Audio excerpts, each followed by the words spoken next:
Welcome to SEC football presented by Sonic. This is Starkville. The Texas Longhorns are here for the first time since 1991 in an SEC showdown with Mississippi State.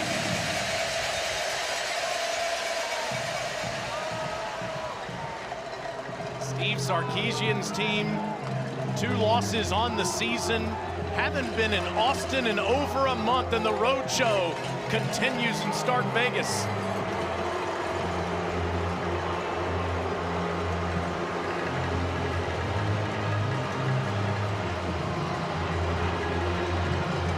He's the College Football Hall of Famer, Matt Stinchcomb.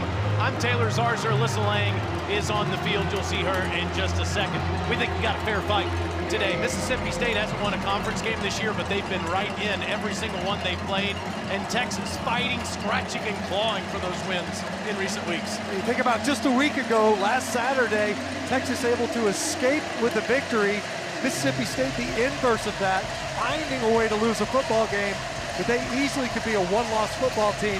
This should be a great contest this afternoon. Texas has a championship-level defense and special teams.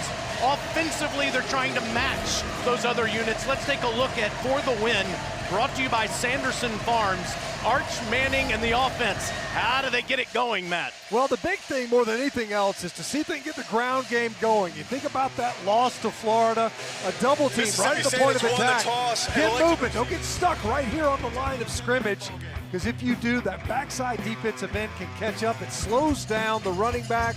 You end up with a negative yardage play because of no movement at the point of attack. Hasn't always been that way.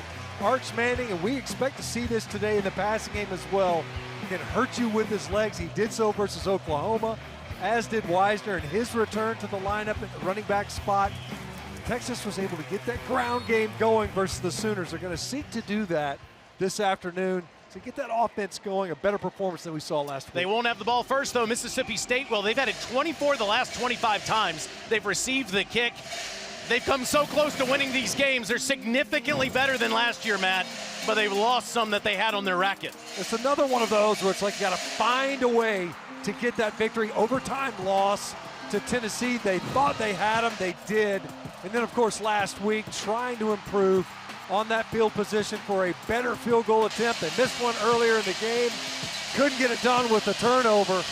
And a really foul taste in their mouth. It still has lingered throughout the week, but Mississippi State looking to finally end that slide of losses in the SEC.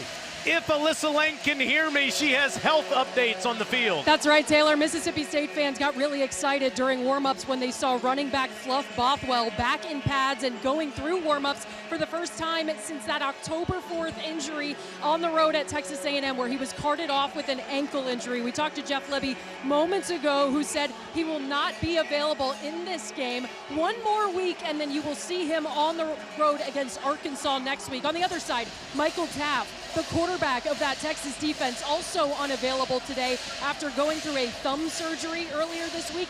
Expect for Jelani McDonald to have a bigger role today. But in some good news for Texas, C.J. Baxter, who we haven't seen in that running back room since the UTEP game after dealing with a hamstring injury, will be back on the field. And guys, as the rain starts to come down and the ground game will be important, Quintravion Wisner and C.J. Baxter will now be in the backfield together for the first time since that opener at Ohio State. Have to wait for that, Langer, because State will get the ball first. 73 degrees, and you mentioned a little drizzle on the field. In the 6th meeting all time, Texas leads 3-2.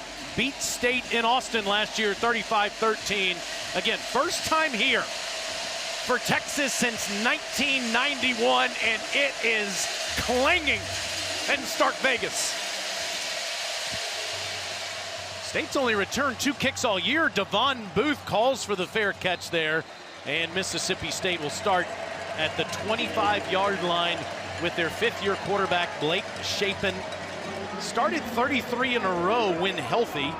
He didn't start this one last year because he wasn't healthy. Michael Van Buren started that game. And of course, Texas won it in Austin. Van Buren's now with LSU.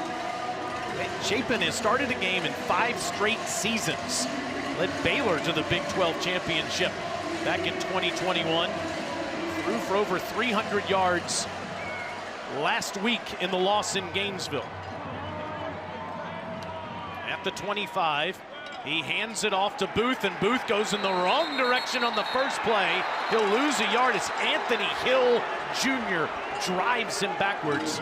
Jr. from Denton, Texas, has been terrific on that championship level defense for defensive coordinator Pete Kwiatkowski.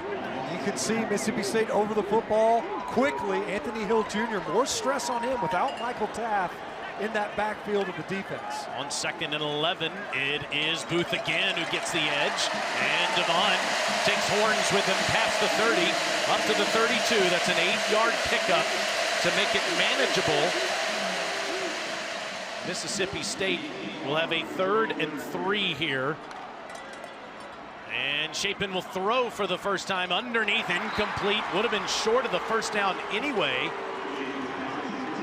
And that is a quick 3 and out for Mississippi State. Colin Simmons and the Horns get State off the field. Texas brings Ryan Niblett, quite possibly the best punt returner in the game, onto the field. The guy has been electric the last couple of weeks. 75-yard touchdown against OU. 2 punt returns over 40 yards last week. Let's see if Ethan Pullia punts to him. Right at Niblett, who fields it near the 20. Here he comes again.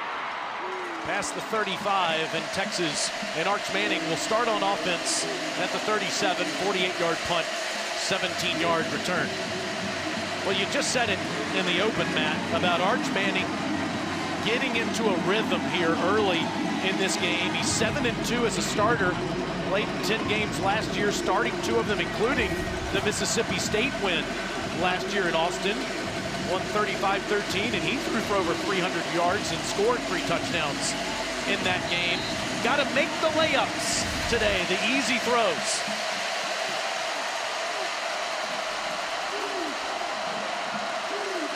And he'll throw a lateral on the first play, swinging it out to Ryan Wingo, who gets the edge and is deep into Mississippi State territory and down inside the 5. 60 yards from Manning to Wingo on the first play. I'm not sure that was a layup. That was more like a dunk. A short pass, sure. Easy completion to get going. And Sarkisian said, I got to remember, we've got playmakers on the perimeter. I got to get the ball to my playmakers out in space where they don't have to win downfield. We don't have to hold up in protection. Already, first play of the game, evidence of that. State thinks the Texas offensive line moved, but the officials haven't moved out of the way yet.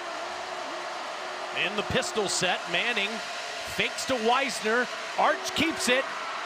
Arch, touchdown!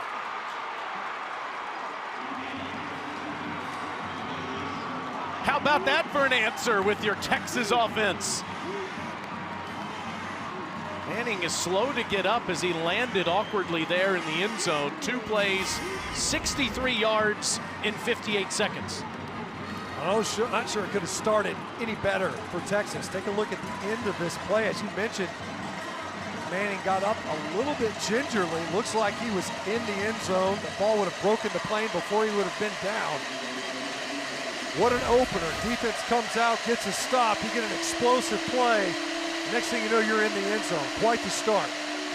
Mason Shipley makes it 7-0. Cooper and Ellen are happy. How could you not be? 2 plays on offense leading to a score. Texas is 21-1 when they score first since 2023, and they're on the board in Starkville, Mississippi. First defensive touchdown State's allowed this season.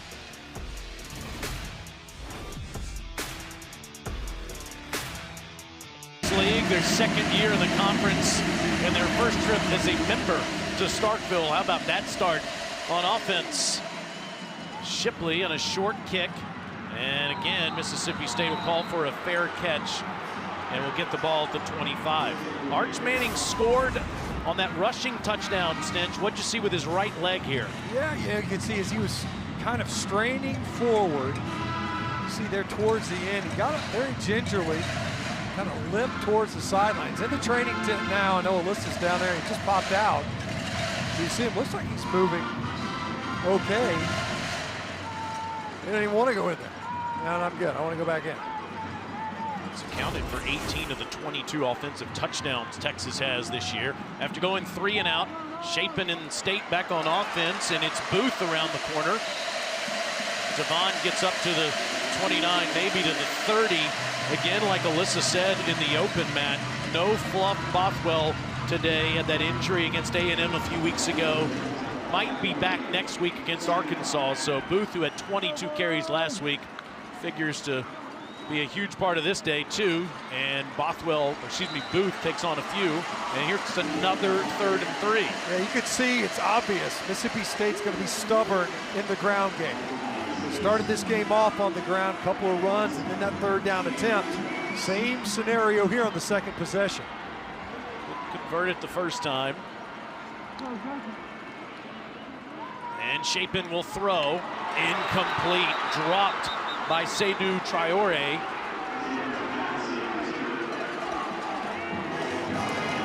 And that's another 3 and out for the State offense. Traoré just looking to turn up, knows he was going to have to get a catch and run to pick up the 1st down. Trying to get out there on the perimeter. Already you see in this game, Mississippi State clearly going to be intentional in that ground game. Just has not been enough. Back-to-back 3rd downs, putting it away to this man. Dangerous. Pulliam to Niblett. And he'll let it go past him, and this is a terrific punt by Pulliam. That'll pin Texas down. There is a flag down at the end of the play. Texas would take over at the 10-yard line. Today's referee is Jason Autry. During the kick, illegal block in the back. Return team number 4. The penalty's half the distance from the end of the play.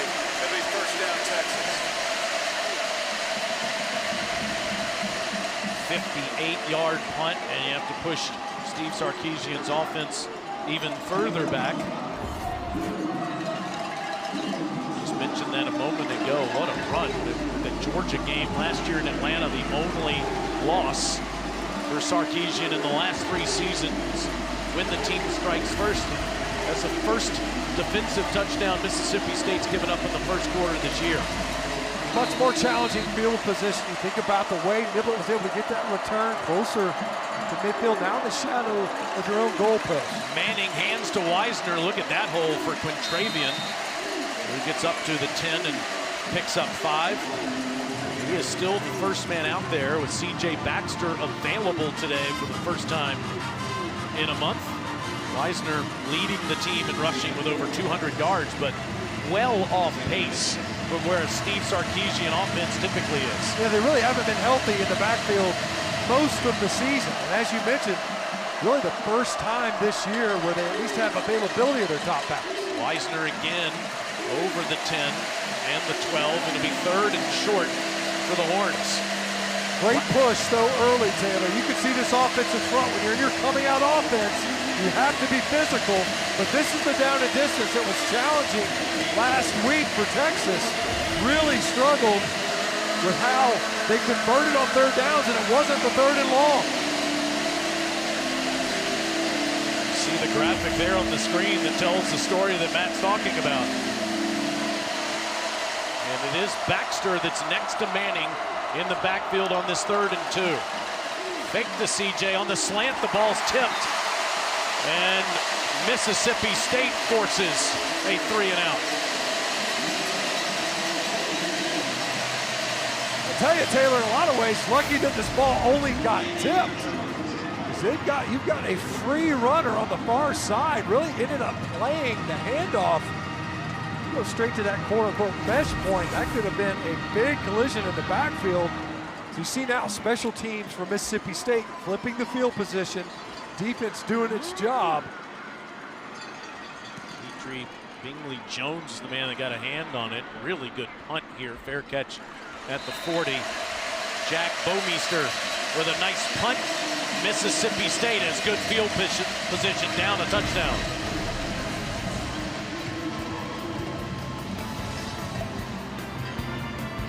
Order in the Sonic app And in part by T-Mobile 5G home internet. It's been a minute since State won an SEC game and won one here at home.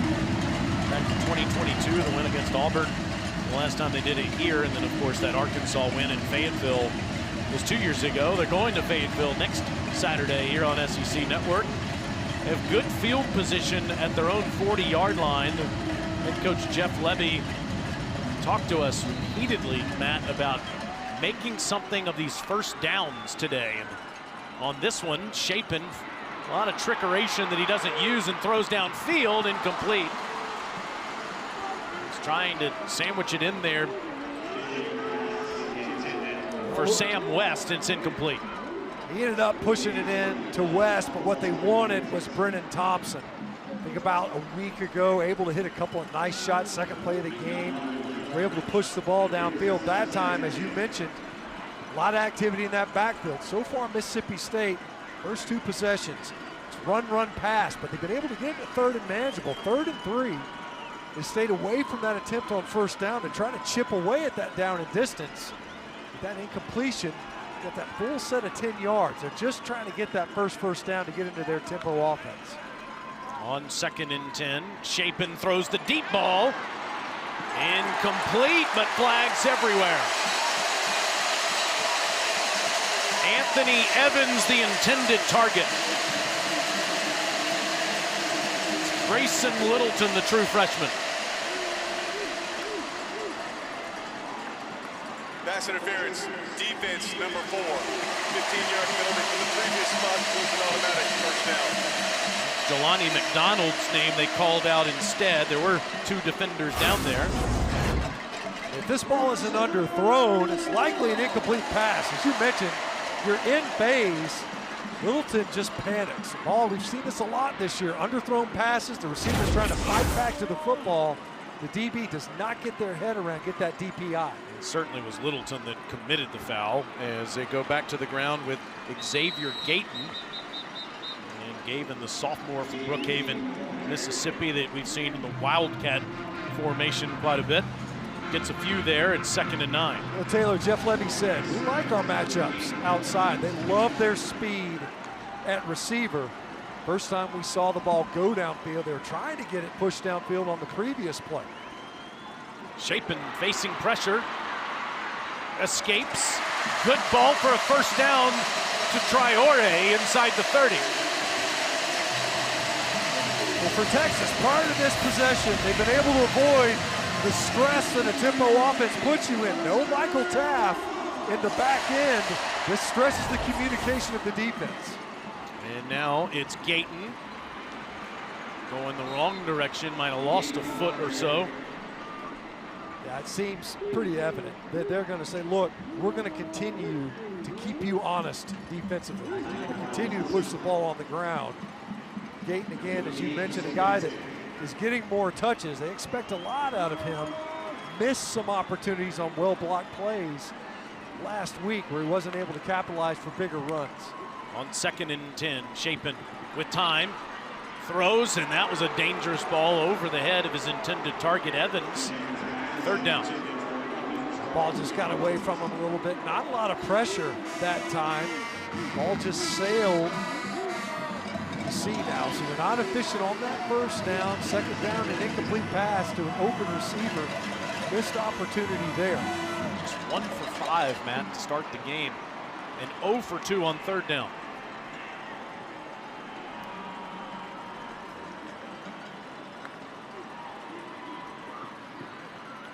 Throws, and that ball's deflected by a horn near the line of scrimmage. It'll force 4th and a Kyle Ferry field goal attempt. That's a Trey Moore got a hand on it. Great timing by Trey Moore. Saw it, felt it, was kind of dropping out of his pass rush, knew he wasn't going to get home. Good job of getting up and elevating. Already we've seen now on 3rd downs, these tipped passes, if you can't get there at home as a pass rusher. Ferry missed from 41 last week, though. I'm still not sure he did. Right over one of those uprights. It's an outstanding year and career, and this one's blocked.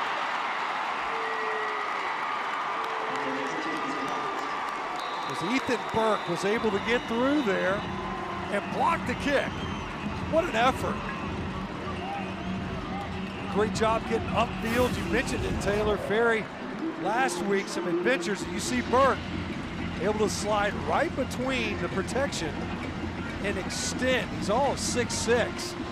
Able to get up and elevate it, block that kick, and empty possession after a promising drive aided by that defensive pass interference. Burke, the senior from Austin, Texas, with the play, and Mississippi State still without a point here in the first quarter as Texas is back on offense and Arch Manning begins drive number 3.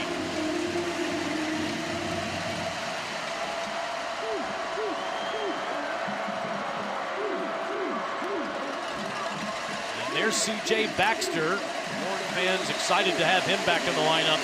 Gets 1 yard on first down. There's a lot of internet chatter earlier today about Steve Sarkisian's future and whether it'll be in college or at the professional level.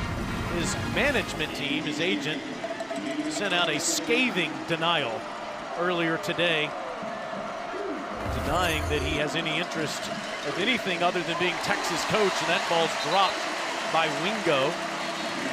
Show you this graphic again and read it for you on 3rd and 9.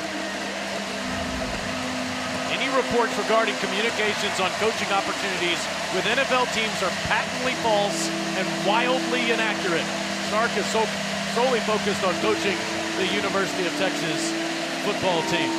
What does he draw up for Arch Manning in the offense on a 3rd and 9? Well, what we haven't seen is pressure from Mississippi State. See if they try to heat Arch Manning up on 3rd and long. Pressure, here's that heat, and down he goes. Darion Gillette, the former Texas Longhorn. Well, we talked to Coleman Hopsler, and look, what happens is he's going to end up working right up the middle. Where you want to pressure is inside out. So watch, the back works outside. Does a great job of diagnosing that opportunity. Gillette able to get Arch Manning on the ground. Also 10 yards on the play. This off the side of the foot and out of bounds. As Bomeister, that's not his best.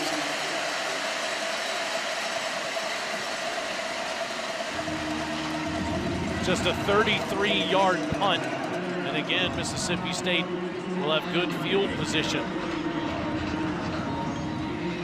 Here's Trey Moore already with a play in the game, causing a deflection. Matt, he's a finalist for the Campbell Trophy. Terrific GPA on the 40 acres. Spring team academic MVP. The academic Heisman, you can see why too. It was a really smart play that he made on the 3rd down to come out of his pass rush and get his hands up.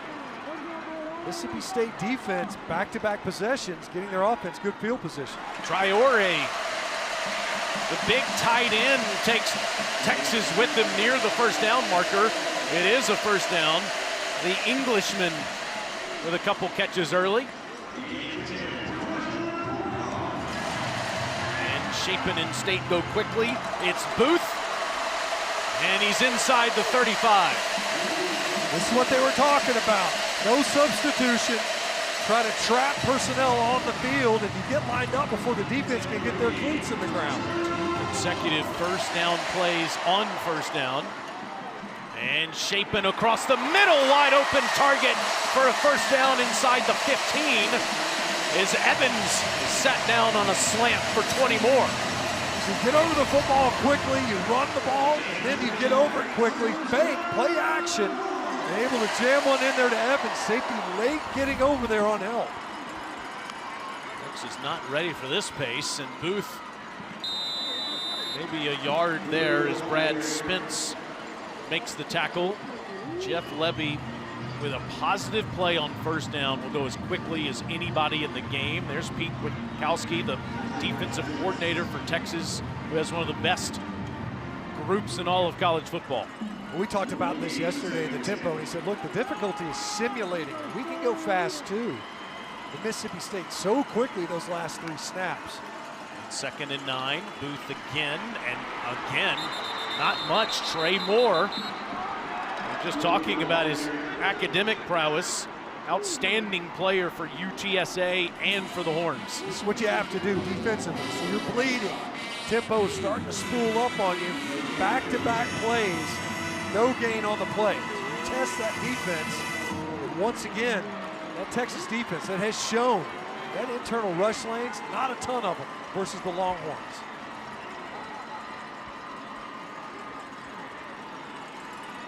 Aiden Williams goes to the top of your screen there.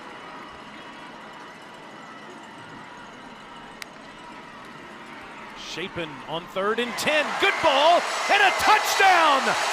Sam West.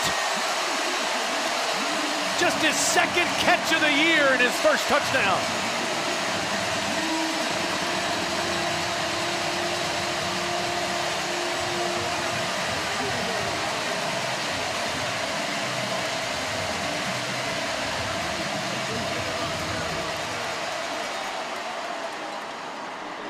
West, primarily a special teamer, a backup tight end, the transfer from Indiana.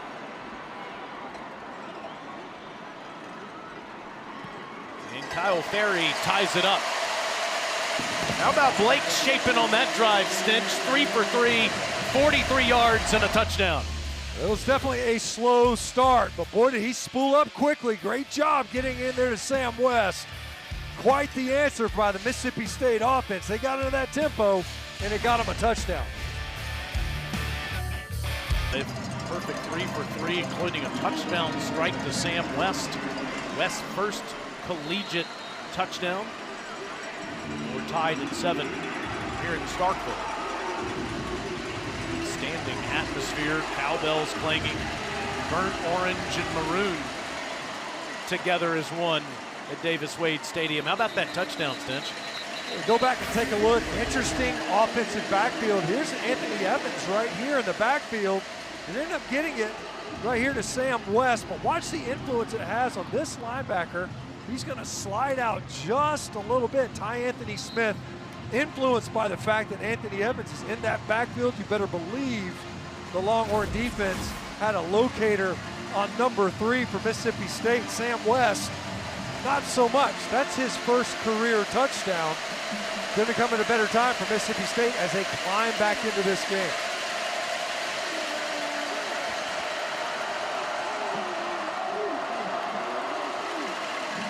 Manning hands it off on a sweep, and it's DeAndre Moore that gets around the edge and past the 35. That is a first down for Moore. Junior from Anaheim. Last week there's so much talk, Stinch, about him going out of bounds with about a minute to go in Lexington. Stay in bounds. You forced Kentucky to use the last time out. This is one of the best players Texas has on offense. He was so clutch. Came up big on 3rd downs last week. Proven to be. He's already gotten a target this one. Was able to connect earlier. Flags. Like a procedure penalty on Texas. False start. Offense number 0. Movement prior to the snap. 5-yard penalty. Makes first down.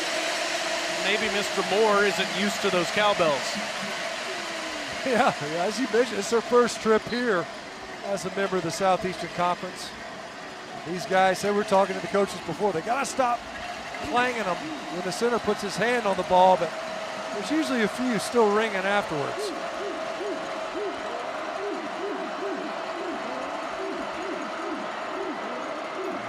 Quiet for a few seconds, and then snap, and here it comes again.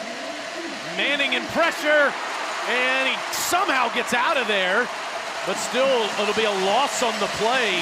Found Wisner is back. It's a 4-yard loss. Jaron Manning makes the play to end the play. That time, excellent effort right up the middle. On the Mississippi State defense, got pressure, would have been better had that ball not been completed, as you mentioned. The Longhorn offensive lineman on the field. They've dealt with quite a few injuries already. It's DJ Campbell, the right guard, who's a senior from Arlington. They're playing a true freshman at left guard, back up at center. Campbell, the lone returning starter from a season ago, a rebuilt offensive line for Texas, and you can see clearly under duress on the field. Got a backup in there at center. Lost Cole Hudson. He was injured in practice before the Kentucky game. Connor Stroh, one of their other guards, man, has been banged up as well. You can hear, Coach Sarkisian said, look, we're going to just stick with the guys we got. And you see, yeah, just whipping around after the sack attempt. Campbell's engaged as a blocker. Happens a lot where guys you get rolled up on. There's a lot of action that's happening behind you as an offensive lineman. And you see not a lot of weight on that right leg. But good to see the big fella up on his feet. Nobody's more eager to see him get back in the lineup than that man, the play caller and head coach, and Steve Sarkisian. And as we mentioned, they said, look, there's going to be some growing pains. We just got to push our way through it. But once again, Mississippi State able to get to Arch Manning. Texas allows more QB pressures than any other team in the SEC. 43% of their dropbacks, their quarterback is having to buy time and unload the football before he wants to. And it is Connor Stroh, back from injury, that is in there now at right guard on the 2nd and 18. Manning with a high snap, sets up the bubble and it gets blown up. Malik Silla with the form tackle and a loss of 2. Yeah, great job by Silla, a guy that they know is one of their better pass rushers. He showed and kind of baited it into it. That screen pass was called, wasn't an adjustment, but Silla did a great job of diagnosing. Did not rush, stayed at home and was able to make the big hit. All over Jack Indries, who lost one on the catch. 3rd and 19. Pressure's picked up. Manning fires. Oh, and it's dropped. A good ball to Wingo, but he couldn't field it. He would have had the first down. For a moment there, Taylor, I thought, Manning should just run this football, but then Wingo pops open across the middle. You see the frustration. Great job of finding that opportunity to climb up into the pocket. There was a lot of green grass, but as he was leaving, you could see defender underneath. That time checked up. It was Tyler Lockhart, the true freshman. Looked like he was going to come up and defend the run. Olmeister, a low line drive punt that takes a Mississippi State bounce. It'll be a 44-yard punt. Let's talk about this week's secret recipe, brought to you by Bush's Grillin' Beans. Colin Simmons quite possibly is playing the best of anyone in college football on the defensive side this month. Well, you see him with the ghost rush. What are you going to do? He's got such great speed, great get off the edge. But what I like more than anything is how he plays with his hands. So he gets engaged with the tackle. It's just able to slip that outside shoulder and harass the passers. And it's not only as a pass rusher. So they'll drop him into coverage. Quick diagnosis, comes out of it, puts his foot in the ground, and drives forward to make that play. 5.5 sacks the last 2 weeks. Shapen on a design quarterback run. Gets 3 up to the 31. Not only is he a dynamic player, man, he's also been a vocal leader for the Longhorns. Heart of that Texas front. On 2nd and 7, straight ahead, it's Booth. Near a first down as we toss it to Alyssa. Yeah, guys, you talk about Colin Simmons, and it's not often that a freshman has the type of success that he had last year and then comes back and has the last few games he had. He told me this week the alignment, assignment, understanding of how teams are scheming up against him and what he needs to do to play around that has really started to click. On 3rd and inches, there's the tackle made by Jelani McDonald. And he's short. Wow. And surprised, you see him going fast. Surprised at that spot. It's a great play by McDonald. Going for it on 4th down and not getting it. Leonga Lafau, Anthony Hill, and others in there. No Michael Taft, no problem. Texas gets the turnover on downs and terrific field position. was Jelani McDonald again coming in on the backside, getting around his legs. Colin Simmons as well, right there at the point, just no room. I gotta tell you, Taylor, real time, I thought even though McDonald made that great kind of shoestring tackle on third down, I thought, wow, that was really close. But when you go tempo, there's not a lot of time for the review to look. That would have been a reviewable spot. Every play is looked at multiple times when there's a line to gain, but not with tempo. Didn't have the opportunity. Huge stop by Texas. Point, C.J. Baxter has the football, and he's inside the state 30. Here another first down. Diego Brumfield on the tackle. Baxter back after missing 4 games, had a hamstring on the first play against UTEP on September 13th. And he's inside the 25 near the 22-yard line. Had the knee injury last year, missed the entire season. Yesterday, Coach Sark was talking about how this guy really, if he's healthy, could be one of the premier backs in college football, but just hasn't had the opportunity in 2 years. He's got to keep him in the lineup. You see a little bit of frustration there from his coach there on the sideline. He's out, Weisner's in. Of course, has shouldered most of the load this year. And Contravian, it's inside the 20, and it'll be a 3rd and short. Keep in mind, this is not the intended lineup up front. So you're Texas, you got this 3rd down, and we mentioned it earlier, this was a distance that plagued the Longhorn offense a week ago. It wasn't the 3rd and longs, it was the 3rd and manageables. We saw them last week. They ran a quarterback counter on 3rd and about 6. So the run game is still very much on that call sheet for Steve Sarkisian when he's got number 16 in there at quarterback. 3rd and 3.5. Wow. And a penalty. False start. Offense number 83. 5-yard penalty. Makes 3rd down. Spencer Shannon, the big tight end. Let's see, get in there, and here he is. You see it right there. See him kind of rock forward in his stance. It's just so hard, especially when you're down there on that edge. You can't see the football either. Second false start on Texas, 4th penalty. On 3rd and 8, pressure. Manning throws, and it's caught. DeAndre Moore climbs the ladder and makes the grab over Rylan Lanier. First down, Texas. Man, what a gutty throw by Arch Manning. Staring down the barrel That's the end of of the a first blitz. quarter. He knew he was going to Timeout. get grilled, and he stood in there and threw it. From Jerron Manning, no relation. 7-7, we go to the second quarter, and Texas is on the doorstep. The game, easy pitch and catch to one of your playmakers, Ryan Wingo. Let him do some of the work afterwards, gets him on the doorstep, and then Arch Manning takes it in himself. Strong finish to the end of that one, and then just on the previous snap, knows he's going to get crushed, does, and delivers a strike to Moore for the first down. Baxter slips with pressure on him as Gillette gets him again. Gillette played 2 years for Texas and was Arch Manning's teammate. Gillette in there, get more time today because of the targeting penalty for Zachary Tillman last would get him back in the second half.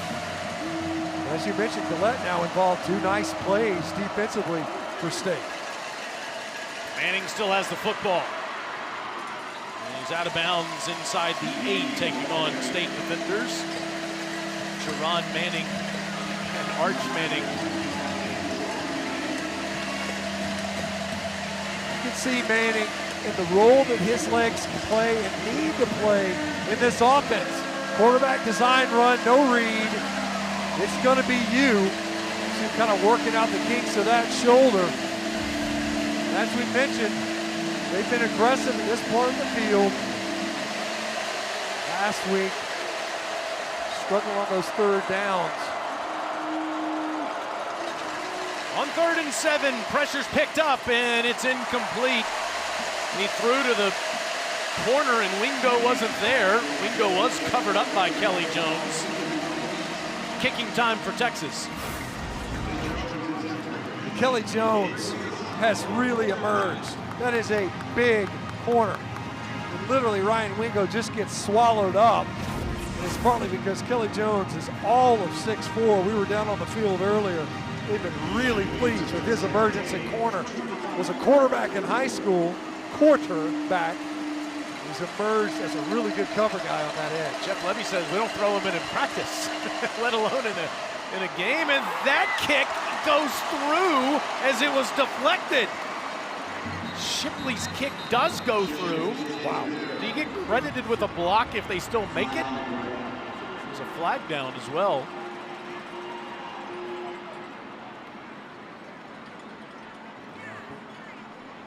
Might end up getting not allowed to leverage off of that blocker.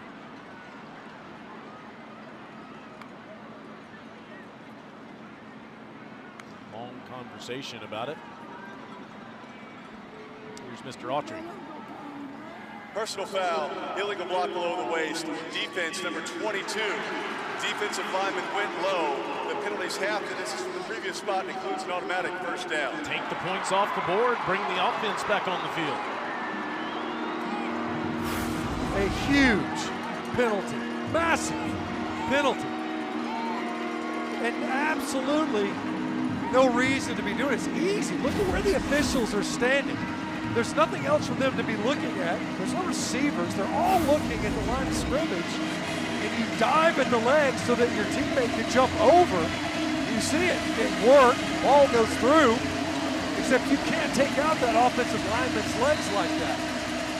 First flag on Mississippi State puts Texas in a first and goal situation inside the 4.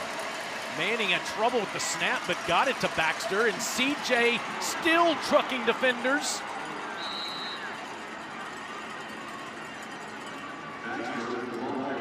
No signal yet. Is that I don't think that's a touchdown signal. It was just one arm up in the air. Second and goal. It was odd, that's for sure. Great leg drive by Baxter on that one. Take a look at this. Yeah. The ruling of the runner being shown the goal line is under video review. Timeout. It was quite the scrum, as you mentioned, Taylor. I thought, did not hear a whistle as Baxter was kind of in there in that mass of humanity driving towards the goal line.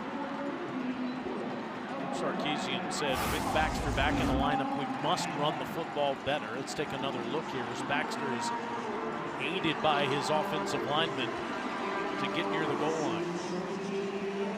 And some wide receivers. Like we said, there was never any whistle. It did not, I guess, indicate there was a lack of forward progress, that he was still moving forward. Now they're going to take a look and see if, in fact, he was able to break that plane. I was always curious, when you see it, they're not able to get in there early, especially when officials get in there and kind of late. And it's like, well, of course the guy's going to stretch out after the fact. But with replay, they're going to be able to see, did, in fact, Baxter get it across that goal line without any after the whistle advancement. Steve Sarkisian has had a 1,000-yard rusher 13 straight years. He's been a head coach in college football. Wisner leads the team with 222 yards. Baxter just 110 coming into this game today, in part due to these injuries. But once again, this is the identity of their team with both of those guys in the lineup. See that? I mean, it looked as if maybe State's defense felt like the ball was going to be blown dead. It never did. You had guys, defenders, that were kind of standing there. It's not they anticipate a whistle. It's not a down the line view, but it certainly doesn't appear he's down as he is being pushed to the ground over the goal line there. Agreed. Just was not ever, and if anything else, you wonder if he was ever down. There's bound to be bodies underneath him right there. It was a heck of an effort. There were 3 Mississippi State defenders right there as he was kind of emerging that hole right in the middle of the Texas offensive front. But I think the defenders of Mississippi State thought that the whistle was imminent and did not start pushing back against that scrum. Whistle never came. After video review, the ruling on the field is upheld. Second down. Wow. I guess he said not enough. Yeah, just not enough to know for certain. I think most of us would look at that and say it's probably a touchdown. Right. But do you have enough definitive evidence to overturn what was the call on the field? Right. That's the key, right? If it was ruled a touchdown, there's not enough there, I think, to overturn it. Because it was ruled down, it's upheld. Regardless, you've got very little grass to defend if you're Mississippi State right here. Texas tries to make it irrelevant. And Baxter is hit and driven backwards. Jaron Manning again. What a game number 13 is having already for Mississippi State. Boy, diagnosed, got downhill, and used every bit of that 195 pounds. This time Manning will roll and throw, and it's a touchdown. That's Parker Livingston.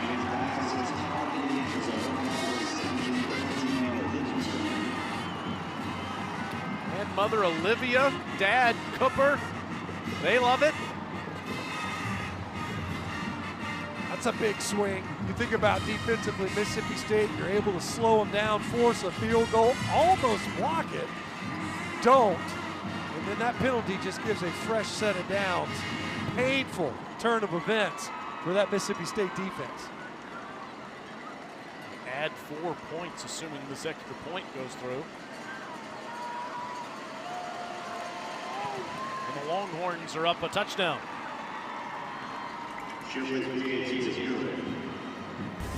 A personal foul penalty on this short chip shot field goal attempt gave Texas a fresh set of downs, and they pay it off with a Manning to Livingston touchdown.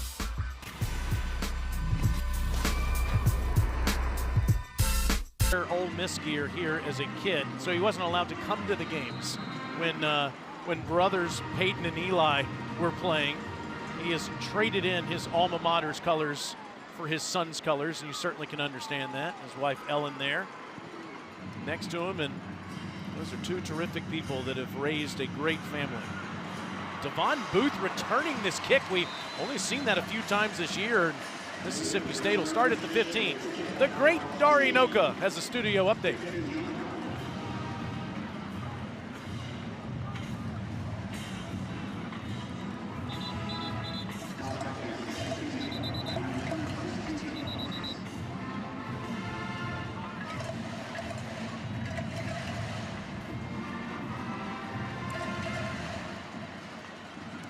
Thank you, sir. Kind of surprising to see that Mizzou Vandy scored too. 3-3 going to the third quarter for all those flipping around. Welcome to Starkville, where Mississippi State is back on offense. Xavier Gayton doesn't get much, maybe 2 yards there up to the 19-yard line.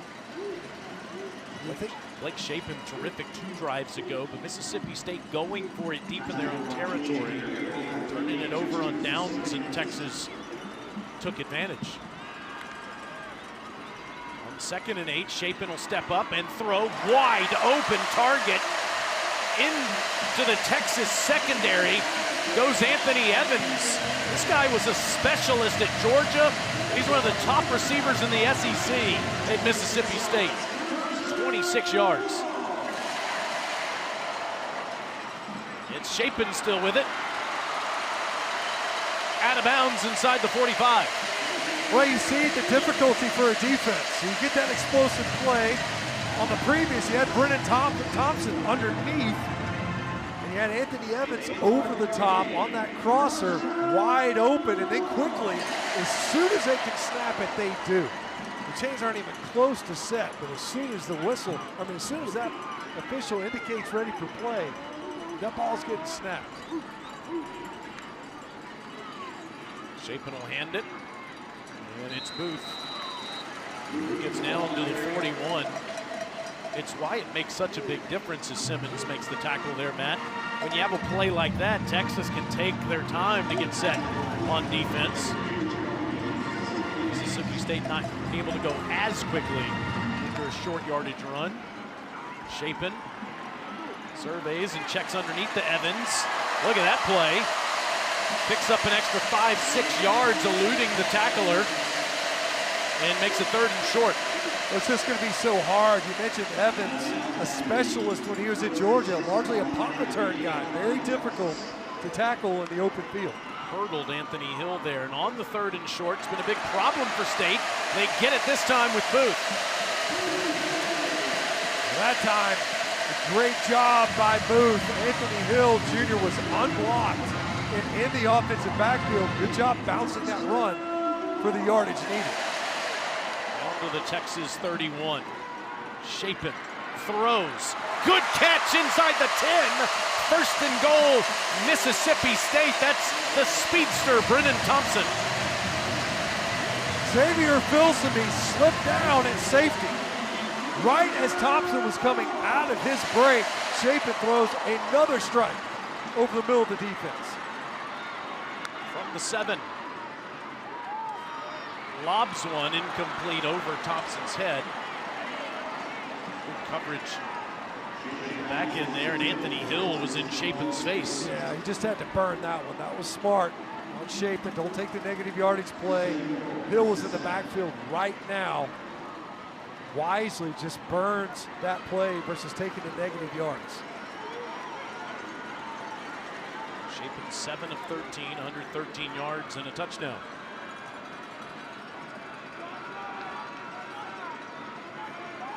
See, obviously State, you get these scenarios. We saw on the 4th down, they stayed in tempo. They get in the red zone much more deliberate in this part of the field. Number 5 on the play clock, and Chapin will hand it off to Booth. Spinning towards the end zone. They say he's just short.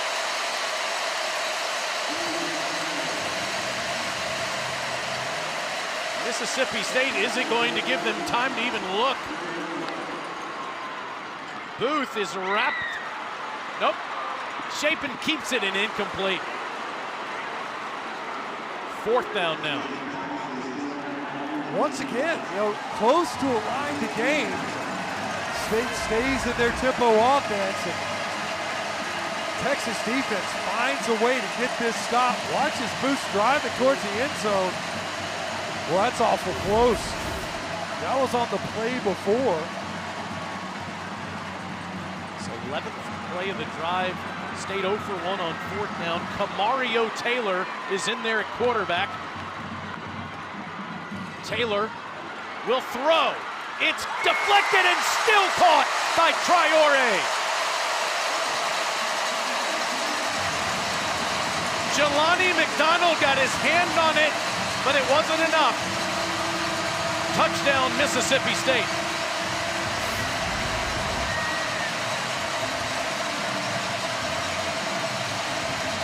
How about that answer?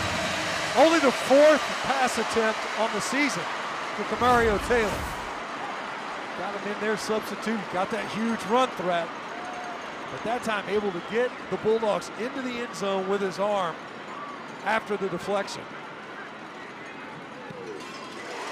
Texas allowed 3 passing touchdowns all season in the first 7 games. They've allowed 2 to Mississippi State. In the first half, Blake Chapin finds Anthony Evans over the middle to get the drive going. Then the speedster Brennan Thompson gives State a goal to go. And the true freshman Camario Taylor gets some help and Seydou Traore with the catch.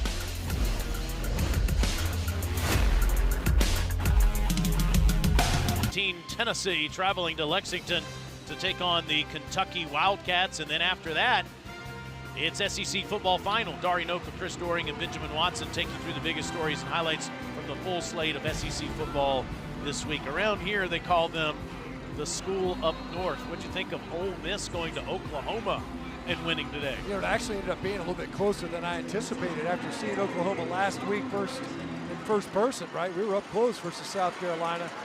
I didn't think that they were going to be able to keep up with them scoring. They almost did in this game. Lane Kiffin reminding an OU defender that he talked trash in the post-game interview. You're not saying much now, are you?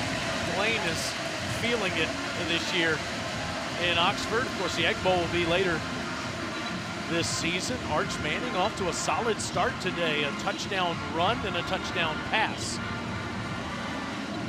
I think that first play of the game really bolstering the numbers. Truth is, Mississippi State defense, outside of that first possession, played really good football. They forced 3 straight punts before they got in the short field when the Texas defense was able to stop State's offense on 4th down. Manning leaves, the backfield is empty as Ryan Niblett left the backfield and made the catch. And right there is Deontay Anderson to make the tackle. We've seen packages for Niblett the last couple weeks, Snitch, on offense. Hasn't resulted in much, but he stays in the game behind Manning here on 2nd and 8. And takes the carry and gets greeted immediately by maroon shirts, Isaac Smith and others in there as we go down to Alyssa. Smith was a huge part of juicing up this defense just a few minutes ago before they went back out on the field, guys. That last touchdown from State's offense really fired this group up. Coleman Hutzler told us yesterday they were looking back at the cut-ups from this game a season ago, and the guys who were still part of this defense said, "Coach, how did you let us go out there and play that way?" Of course, playfully, but they came in on a mission to redeem themselves from last year. Malik Silla gets credited for the tackle for loss there, and it's 3rd and 11 as Manning steps up, gets out of there, and runs for the first. So good at that last week in Lexington, and it continues in Starkville. We've seen Texas struggle in this game to pick up pressure. Mississippi State came after Arch Manning again, just showing those running skills. And Steve Sarkisian talked about, we've encouraged Arch to do this more. His legs are such a big part of his game. You know, he converted the first 3rd down of the game last week versus Kentucky. Was able to pick up big yardage. Excellent run there. It's Weisner and Travion taking on defenders, running hard past the 46 for 7 yards. Ran for over 1,000 yards last year and has been the primary back without the help of Baxter in the last month.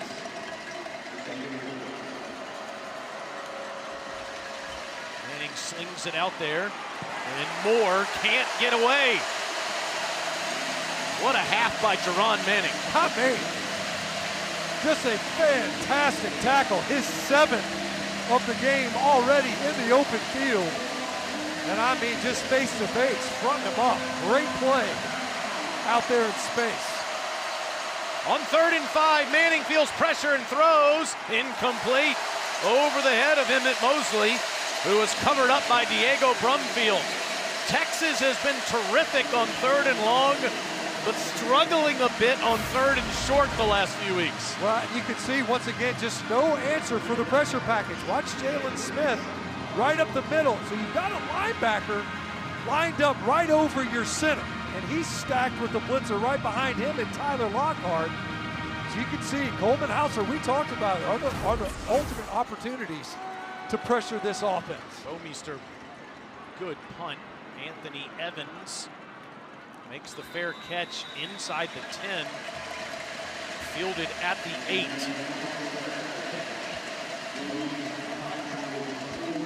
So Taylor, right now, Mississippi State, the defense, answering the bell repeatedly, setting up their offense. The last offensive drive, Blake Shape and Anthony Evans started getting going.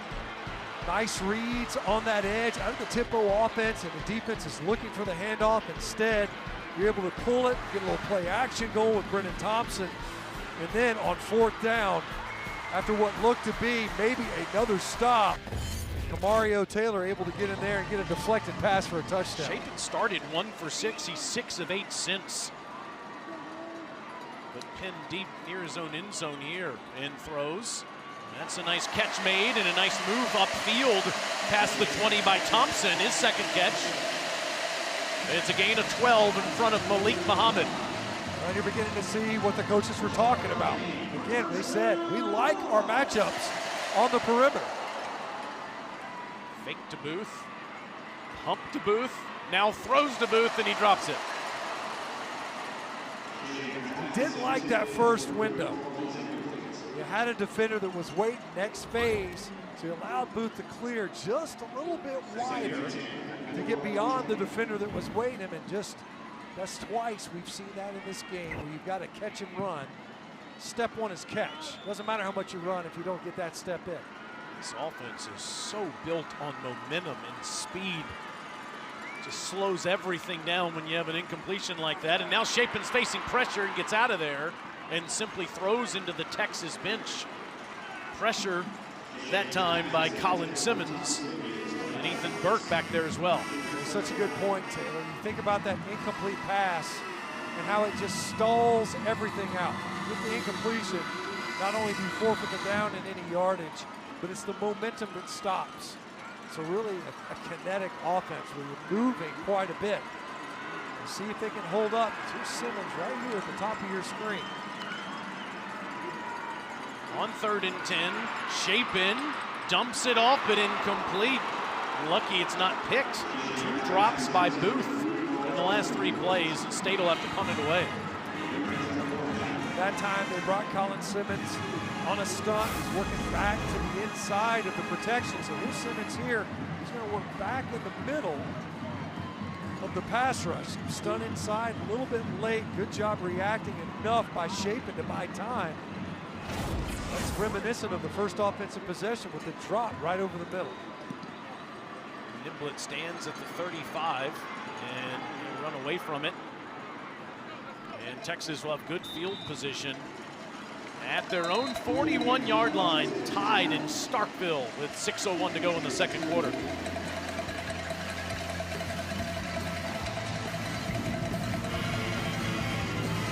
On ESPN, it's the 86th homecoming for Mississippi State here in Starkville. State has won 14 of the last 15 on homecoming. None of those were against Texas. Arch Manning with good field position at his own 42. Fakes to Wisner and ready to load up downfield. No, picked off the carom. That's Kelly Jones. Kelly's down at the Texas 40.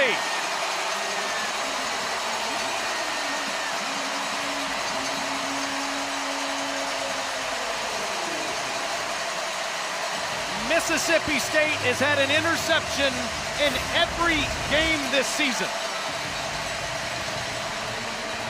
He's trying to get it to his roommate, Parker Livingstone. 2 defenders right there just trying to force the ball in there downfield. Kelly Jones, we talked about him earlier. Had a great defense in the end zone on Ryan Wingo, and this time able to use that big 6'4" frame to come up with a huge takeaway. And as you mentioned, Taylor, that's been a hallmark of this defense, the ability to get takeaways in the passing game. 11 in total, Matt, which leads the Southeastern Conference this year. And Shapen from Texas 40, and it's Booth having trouble catching it, no trouble running it inside the 33. Boy, what a great block by Seydou Traore. He's emerged in the passing game, and he was the lead blocker for Booth on that last run, a physical finish. Booth again almost slips, gets up. Appears to be just short of the first down. It's 3rd and inches for Mississippi State, and the Bulldogs have struggled on this down so far today, but they slow it down this time. Yeah, we mentioned that earlier. They're so tempo-oriented. Saw it quick on a 4th down. We saw it quick on a run that was near the goal line. This time, a good bit more deliberate to try to extend this possession.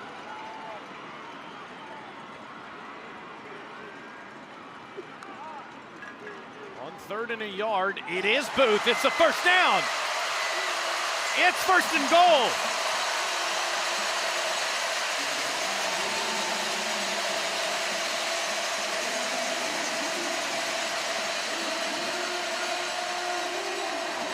Jelani McDonald saved the touchdown. And Booth goes down near the 5. That's his career high for rushes in a game, Matt, are 22. He has 17 in the first half. You see, obviously leaning hard on him without Bothwell available. Really patient runs. Sometimes you see a back, especially you get in the red zone, they get a little bit sped up. We talk about passers kind of getting sped up in their head, trying to press the hole too quickly. And this time it's not going to work. Chapin has to take the loss. Hero Canoe in the backfield there, the senior from Germany. A little bit of confusion in the blocking scheme on the right side. Right guard, right tackle, Albert Reese. Really, Kanu just wasn't accounted for, should have been. Just was not well assigned on the right side. A negative yardage play, big play for the Longhorn defense. Mississippi State was starting to lean forward on this possession, especially down here in the red zone. 2nd and goal at the 5 to 3rd and goal at the 11. Chapin steps up, dumps it off, and it's underneath. It's caught at the 6 by Gayton, and it will be 4th down. And we'll see if Coach Levy elects to kick the chip shot field goal. He will. Yeah, I mean, you mentioned it earlier, Taylor. I love what they have in the kicking game. Off the quick change, you get that interception, a nice return. Really good response by the Longhorn defense, finding a way to rally and slow that offense down to force this field goal attempt. Junior from Searcy, Arkansas, Cal Ferry, from 24 yards away. And Mississippi State has the lead. Outstanding 3-year career for Ferry. Wanted to have a chance to win it against the Gators last week, didn't get it. Witkowski's defense forces State to a field goal. Well, what a great job. Talk about the ability to potentially give up points. 7 turnovers, only 10. That defense and their ability to deal with a quick change. You practice that, but it's hard to simulate in game conditions. You get the ball in plus territory, does your opponent's offense. You got to find a way to rally quickly. That defense did an excellent job of forcing the field goal. You gave up the 3 points, but it didn't cost you even more. And so far, that's situational football where Texas has found ways to win. Only Power 4 program with the same head coach, offensive coordinator, defensive coordinator, and special teams coach for the last 5 seasons. He's got to be pleased with the way his unit responded there in that situation. And now the Texas offense comes out there to the 25-yard line. Manning playing a clean game before that last throw when it went off Livingston's hands and was intercepted by Kelly Jones. I tell you though, the Mississippi State defense, they played great football this first half. The very first drive, you get an explosive play, you punched in the mouth, you're on your heels. But otherwise, they didn't force 3 straight punts. Your offense gives your opponent a short field. Then they force a punt and a takeaway. The Bulldog defense has been playing outstanding throughout the first 2 quarters of this game. On misdirection, the ball's on the ground. It's Wisner that jumped back on it back at the 19-yard line. They fake the sweep. Recovered by the offense. It is Wisner had trouble fielding that from Arch Manning. There's a lot of ball handling, as you mentioned. So watch, there you go, fake the sweep. And penetration is what caused it. Jack Endres got pushed back into the backfield. I think that's what caused Wisner to lose a handle on that handoff. This is the 2-minute timeout of the first half. If you can hear us through the cowbells, it's the 2-minute timeout in Stark Vegas. And 16 to make a 3rd and long as the catch is made by DeAndre Moore. And with 1:49 to go in the half, there is a timeout that's called. Mississippi State has called their first time out. It is Mississippi State that calls it. Please reset the game clock to 1 minute. It feels like each week we talk about this critical portion of the game when a team has the football near the end of the first half and they're about to get it again to start the second half. It's big, obviously, for Mississippi State, as you see Coleman Hutzler on his sideline rallying his troops, trying to help them understand the gravity of the situation. Now, in this game, what we've seen repeatedly on 3rd and obvious passing downs, where the Mississippi State defense has found ways to get home. They're bringing extra rushers. And so all the season, Mississippi State's not been great at pressuring the quarterback, only 33% on dropbacks, but so far this afternoon, Texas has not had an answer for the Mississippi State defensive pressure packages. Will they be aggressive here to try to deny the yardage needed? If they get a stop here, you've got a chance to drive the football if you get it back. Eyes on Arch Manning and his legs if protection breaks down. Here comes pressure. Manning goes down. Nick Mitchell.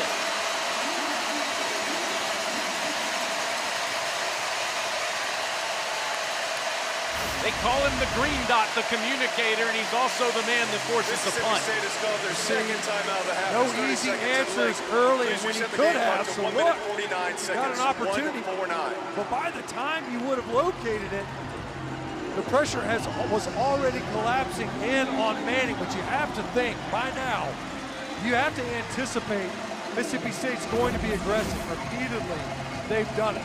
7 tackle for loss in this game. They started this offensive possession with the ball handling issue. You go backwards. You had to battle your way to a third and long, and now an opportunity for Mississippi State offensively to find a way to capitalize on this next possession. Defensive coordinator Coleman Hutzler's improvement with his bunch from last year to this year is truly remarkable in every way. They went out in the portal and they upgraded that entire defensive front, and it has shown up. Bomeister to punt to Evans. And Evans calls for a fair catch at the 40-yard line. Mississippi State has 1 timeout left in the half, and their quarterback has played a heck of a first half. Well, we talked about it. It was a slow start, no question about it. Got the ground game going a little bit, and then of course was able to start to find opportunities downfield because of that tempo, opening up chances, able to get the ball repeatedly to his favorite targets in Anthony Evans and Brennan Thompson. And he's been opportunistic as well in the run game where he has full reads, an opportunity to hang on to that football as a quarterback. If you don't have good edge control, Shapen did it last week as well, he can hurt you. He is opportunistic in the ground game. Design quarterback run, you'll get a few yards here. Let's see how quickly Coach Levy calls plays with under 1:30 to go and 1 timeout left. Al Ferry's career long is 55 yards. Shapen throws, and that's a good ball to Aiden Williams, and it's a first down into Texas territory. Well, typically with any other offense, you know you're in your 2-minute offense. Mississippi State is just in their offense, already up over the ball and ready to play. Williams has caught a ball in every game this year. Shapen throws to the sideline, and that's Williams again. Excellent protection, nice clean pocket. The edges were secured. Keep in mind, coming into this drive, 43 offensive plays already run.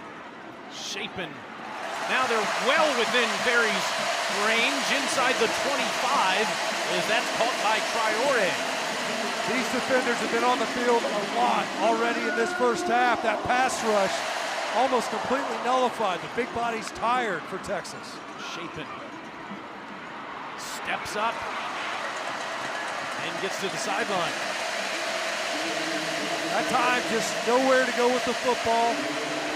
And you see, because of that out of bounds and a chance to substitute an entire new platoon of that defensive line, that's a big play for the Texas defense right there, just to be able to get fresh legs along their defensive front as pass rushers. Those big ones on the inside, they were just rolling out of their stance. 2nd and 9.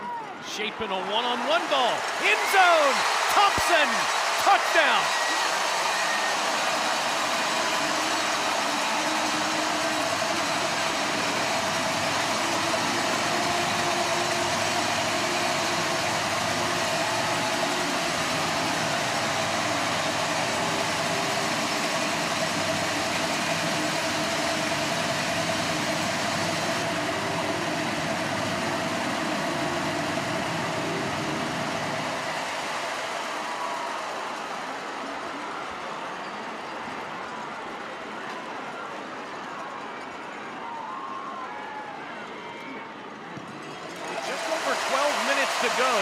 in the second quarter. It was 14-7 Texas. Now it's 24-14 Mississippi State. Well, you get the ball back for the offense, and we said this is their comfort zone.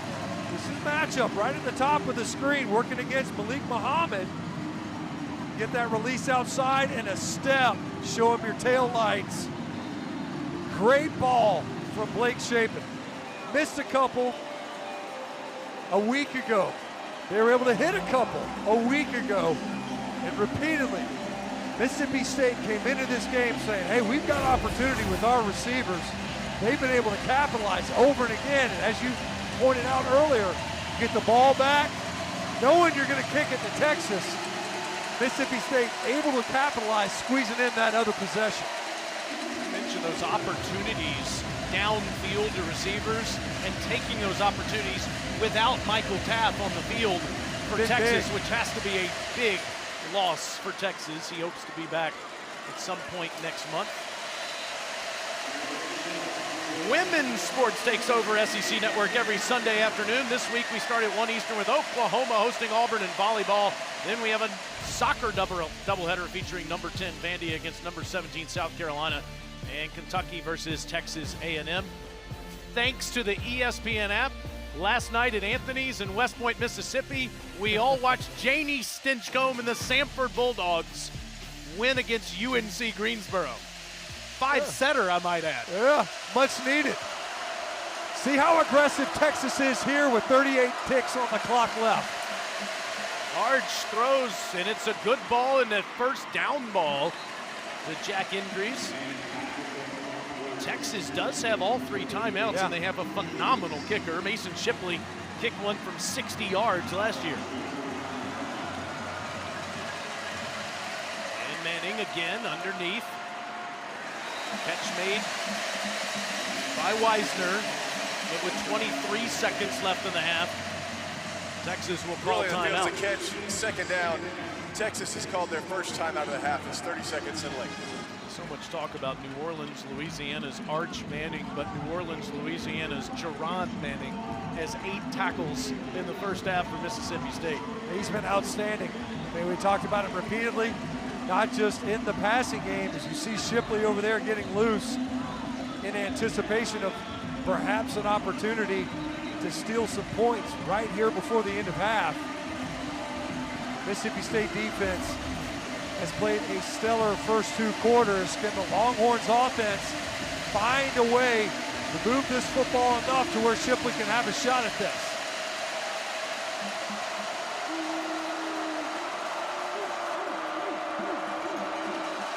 Second and 5, and Manning gets out of there, and Wisner's in trouble. Nick Mitchell with the big tackle for loss, and let's see, Texas will use timeout with 14 seconds left. Timeout of the half. It's 30 seconds in length. Again, and we said this earlier, 15 seconds, it's better, 1-5. better not to complete that ball. We're gonna get that ball out there. See Sarkisian, he's over there going, what are we doing? We're trying to get rid of that football, so you have to burn that other timeout. Truth is, you're leaking down enough. 15 seconds left. Once again, Mississippi State able to move Arch Manning off his spot. They've been able to repeatedly pressure. It's not just sacks, it's influencing the passer. They've been able to do it this entire first half. This seems to be where Arch has been his best, though, for the last couple of weeks. Third and this sort of distance. It's a good point. Think about the scramble. The difficulty is if you do that, you get that first down, you're going to make sure that you don't want to burn too much time. 15 seconds left here in this half. Manning has time, will launch downfield, and it's incomplete. Kelly Jones on the coverage of Ryan Wingo.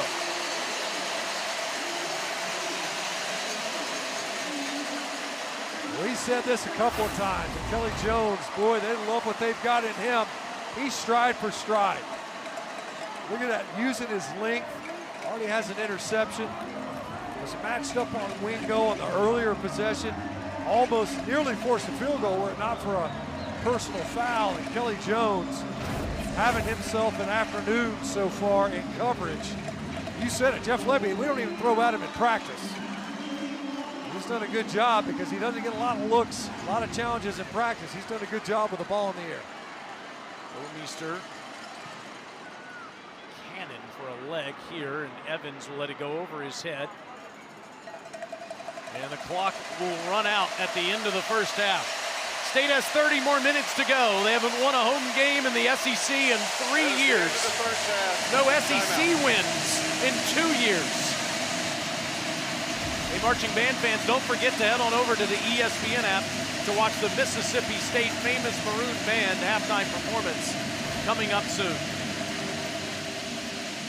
Arch Manning, 12 of 19 for 99 yards, a touchdown and an interception in that first half.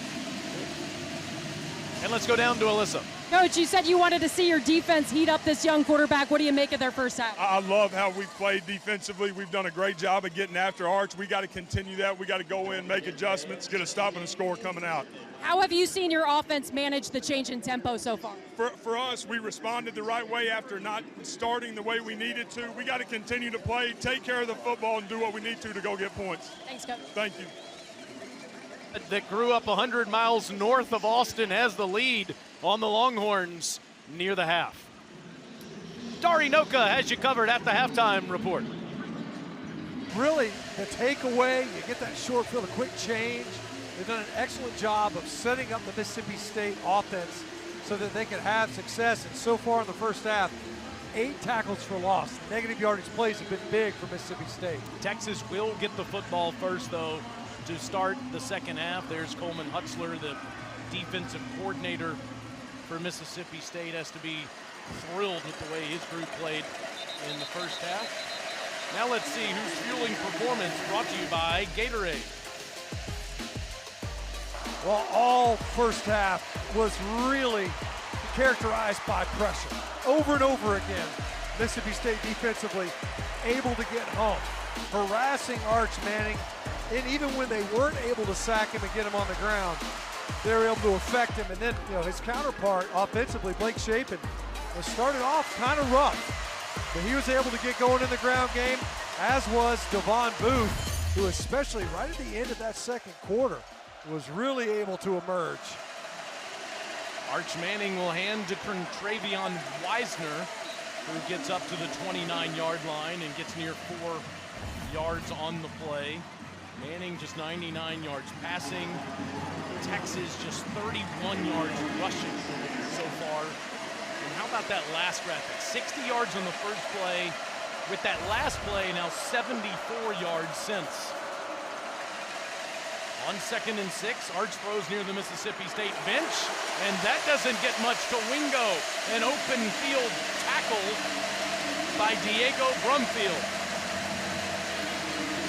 As much as we talk about the pressure, the open field tackling for Mississippi State, this defense has been outstanding. You're trying to get the ball to Wingo out there quickly. You've got a bunch of receivers to the top of the screen to see if they don't try to create some type of disruption in the coverage. Now Wingo here at the bottom of your screen is a targeted receiver on that previous completion. Manning, that's a first down ball, and spinning is DeAndre Moore up to the 38. Alyssa, what did Coach Sark tell you? While I was waiting for him outside the locker room, I could hear that it was a very spirited halftime conversation from Sark and the rest of that team through the walls of the visitor locker room here inside the stadium. He said, we have to recalibrate. Too many self-inflicted wounds. I said, anything need to change offensively? He said, yes, we need to get back to what we were doing at the beginning of the game. Felt like they were in a good flow then. Manning hands it to Wisner. And he gets a couple of yards, maybe 2, into that heart of that Mississippi State defense. You think of this, Matt, back-to-back trips to the college football semifinals. Texas, the only team to make the playoffs each of the last 2 years. Best record in the SEC last year in the regular season at 7-1. But they're on the ropes here for the rest of the season, and what it's worth if they can't win this one today. On 2nd and 9, a line of scrimmage throw to Wingo, and Ryan takes off. Wingo still on his feet inside the 15-yard line. Kelly Jones saved the touchdown.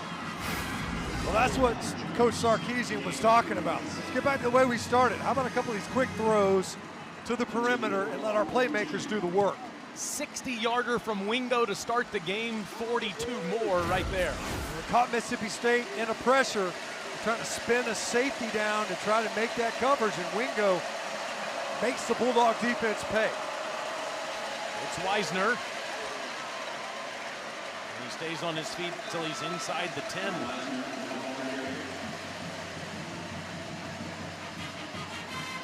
Weisner, the junior from Glen Heights, Texas, has been the primary back today. C.J. Baxter is back. Baxter, just 6 carries for 18 yards. It's been really quiet in the ground game for Texas this entire ball game. Have not really been able to get them going at the running back position. Manning with time takes off and is down back at the 11. Travion Williams. Wow. Surprised they didn't get him for tripping. Travion Williams sticks out his leg. Check that. DJ Reed ends up tripping Arch Manning. I guess they say it's maybe deeming it incidental. Regardless, able to get the scrambling quarterback and Manning on the ground. We saw this earlier in a similar spot on the field. They tried to get it to Ryan Wingo, who is not on the field right now for Texas. That was an obvious penalty on Mississippi State. Instead, it's a 9th tackle for loss. And now pressured Manning, able to get out of there and throw it away. Mosley was in the neighborhood. Manning goes to the ground as Silla was in his face again, and now Texas will have to settle for 3. We asked Coleman Hudson, who's your best blitzer? The first guys he mentioned was Malik Silla. He's just able to get upfield right now inside the block of Brandon Baker, the right tackle. Just did not identify it quickly enough. His assignment and protection. That has been the story. We talked about it coming out of half. Mississippi State's ability to pressure Arch Manning in passing situations. Mason Shipley just inside 30 yards. In fact, it'll be 29. Play clock is expiring. They have reset it now.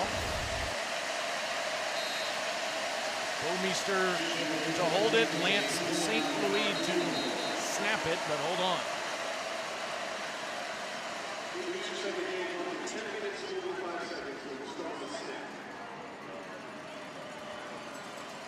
Sarkisian's team had to get some points out of this first drive.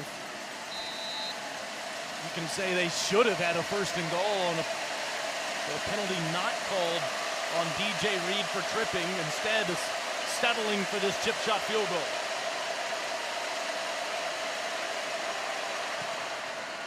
And one of the best in college football misses from 29 yards.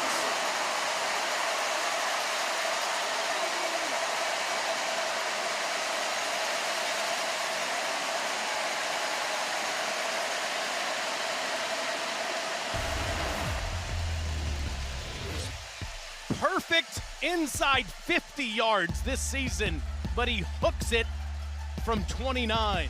State is still up 10.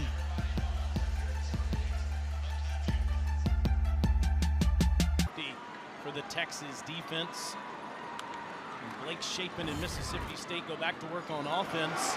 And around the corner, it's Booth. And Devon Booth with a 1st down run on this first drive. Booth approaching 90 yards rushing on the day. Shapen is thrown for 186. And the Horns don't have Michael Taft. Surgery on Monday. Injured his thumb in the 4th quarter last week against Kentucky. May be back for the Georgia game in mid-November. They're marked that maybe as where he might return, as Mississippi State has an incompletion there on 2nd and 10. He's one of the best players in college football. And for this defense, he is the quarterback in the secondary, constantly communicating.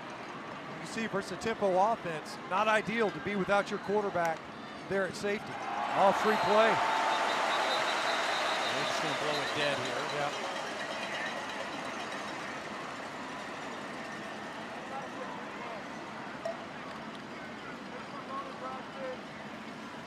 Offside, defense number 1, unabated to the quarterback. 5-yard penalty, remains second down. Down to Alyssa. Talk about how important Michael Taft is to this team. Even Jeff Lebby said, watching the tape, you can see that he is the primary communicator as far as getting some of the younger guys in position when offenses are going fast. He's been down here on the sidelines with an earpiece in as another coach, this time on the sidelines rather than on the field. And now on a second and 5, Booth is wrestled to the ground there. That's big Anthony Hill, the junior from Denton, Texas, with another tackle. Led the team in tackles for loss, and forced fumbles last year. It's 3rd and 5. These have been the downs, right? They've been able to find a way to get a conversion. A lot of completions over the middle of the defense. Jeff Lebby and Blake Shapen will slow it down here. Shapen facing pressure, can't escape, dives. And he's going to be about a yard short. Hero Canoe on the tackle, and it's 4th down again. And you're up 10 in the game. Do you go for it on your own 40? The way that their defense, the way that Mississippi State has been playing defensively. You read his lips there. Yeah. Punt. It's the right call, Matt, with this lead. I mean, it's not a necessary risk. We saw this earlier, about the same spot on the field. So Jeff Lebby's frustrated. Former O-line guys like, man, I want to go for it with one. Pulliam has punted now for a 4th time. Hasn't really given Niblett a chance yet. Niblett has one here, but can't get away. 48-yard punt, no return. Texas is down 10 in Starkville.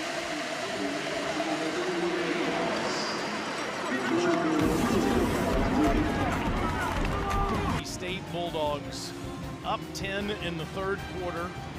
Lebby wisely deciding to punt it back to Texas on a 4th and 1 at his own 40. You think Mississippi State was 2 and 10 last year in his first year, and they're 4 and 3 this year. Incredible turnaround, but he says to win an SEC game, you have to execute when it's time to win.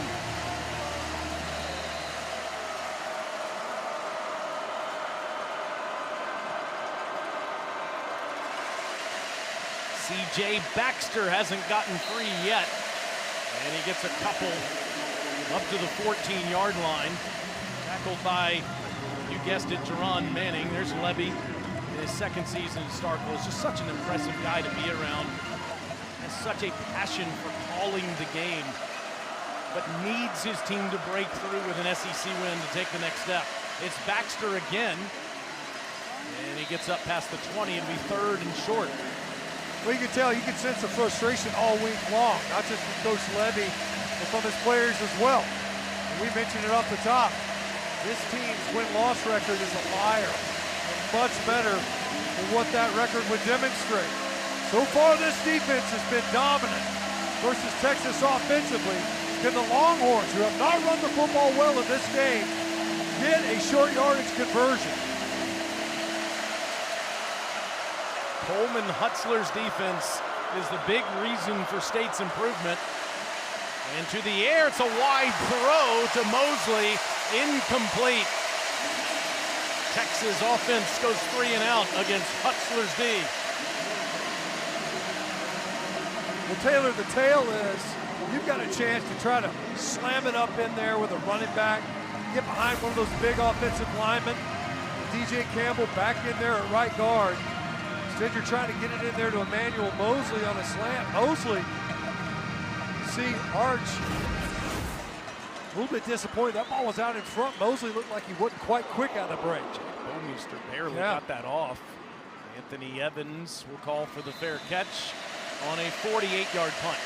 Tonight at 7:45 on SEC Network and the ESPN app. Number 17, Tennessee, travels to Lexington to take on the Kentucky Wildcats here on SEC Saturday night, presented by T-Mobile. Any upset alert there for the Vols after the loss to the Tide? Kentucky gave Texas more than 4 quarters last week. I would say Tennessee offensively a little bit different place right now than Texas is, but for sure, Kentucky's very good about making you go the long way. Not going to give you up a ton of explosives and make the ball be completed in front of them. And in this game, you know, Sark is getting more and more frustrated offensively. Gayton, they fake it to him, it's incomplete. Trying to find Evans on a slant that's thrown wide. Steve Sarkisian, phenomenal, winning 15 of the last 17 conference games in the SEC and the Big 12, and that long losing streak for Mississippi State. Eligible downfield player, offense number 72. 5-yard penalty from the previous spot, repeat first down. It goes on the center, Cannon Boone. State with a 10-point lead here. South Carolina leads Alabama in the 4th quarter. That's incredible. And Vanderbilt's on the doorstep against Missouri with only a few minutes to go in a tie game. So all sorts of craziness happening in this mid-afternoon SEC window. God, parity, tons and tons of parity. Shapen, easy throw to Williams. And Aiden has his 3rd catch, a first down ball. Made it in front of the freshman, Grayson Littleton. You can see nice run after catch as well, and now you can jump into the tempo once again. 18 yards to Williams there. Fake to Gayton, Shapen over the top, incomplete. It's the 2nd time on this drive he tried to find Evans over the middle and couldn't do it. Same route concept where he hit Evans earlier in the game. Brennan Thompson's underneath, buys the eyes of the linebackers who check up enough. Brennan Thompson's going to get a lot of people's attention. And Davis, once again, Evans rather sneaks in behind the coverage, that time just a little bit out in front of him. A couple of throws, narrowly missing completions there to Anthony Evans. Shapen throws to the other sideline, and that's one of their big targets. Ricky Johnson on the catch there, the freshman from Warner Robins, Georgia. Just his 2nd catch of the year. Big though, literally from a length standpoint, 6'2". Guy that we've seen hadn't gotten a ton of looks in this offense. After that last play, Anthony Evans, who substituted out, put Johnson in. 3rd down. And Shapen takes off. He's going to be short by a couple of yards, and this is again that area of the field where you'd think Jeff Lebby would keep his offense on the field. It is. We have seen Blake Shapen punt it. We saw that last week from a similar spot down in the swamp. And as we mentioned earlier, given the way the defense is playing for State, do you want to risk it, conceding good field position to your opponent?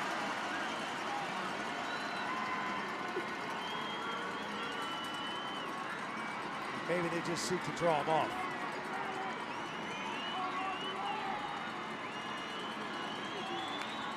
Wow. They are running it. Shapen's in trouble. Oh, what a disaster for Mississippi State. Texas takes over in their territory. Jeff Lebby was not happy. He went after Anthony Evans right now. Multiple shifts, and it looked like Shapen also upset coming over to the sideline. Wow, ill-fated. We already talked about it. Even if you throw the ball away, you're giving away the ball at midfield.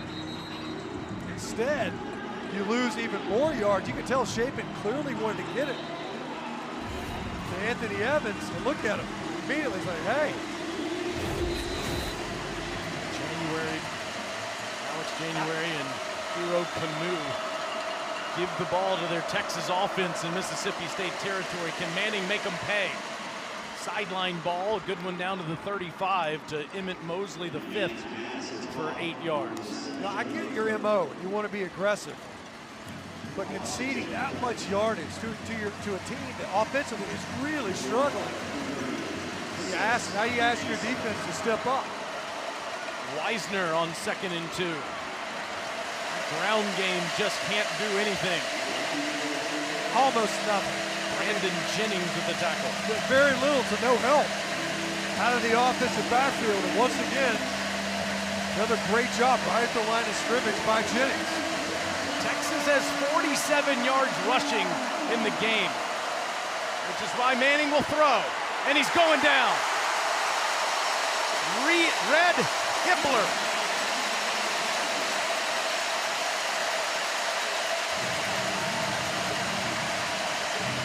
Darion Gillette finished it. Hippler started it. Once again, just confusion in the protection. That time you end up with a tight end and Jordan Washington working against Red Hippler, who just wins inside right now. And protection has been the issue all game long. No run game. You're forced to pass and you can't hold up. After that, they don't get any yardage out of it. That ball does land in the end zone for a touchback. Well, Mississippi State defense, maybe that's why you go for it on fourth down, because you know your defense is going to get it back to you that quick. Steve Sarkisian's team's on the ropes in Starkville.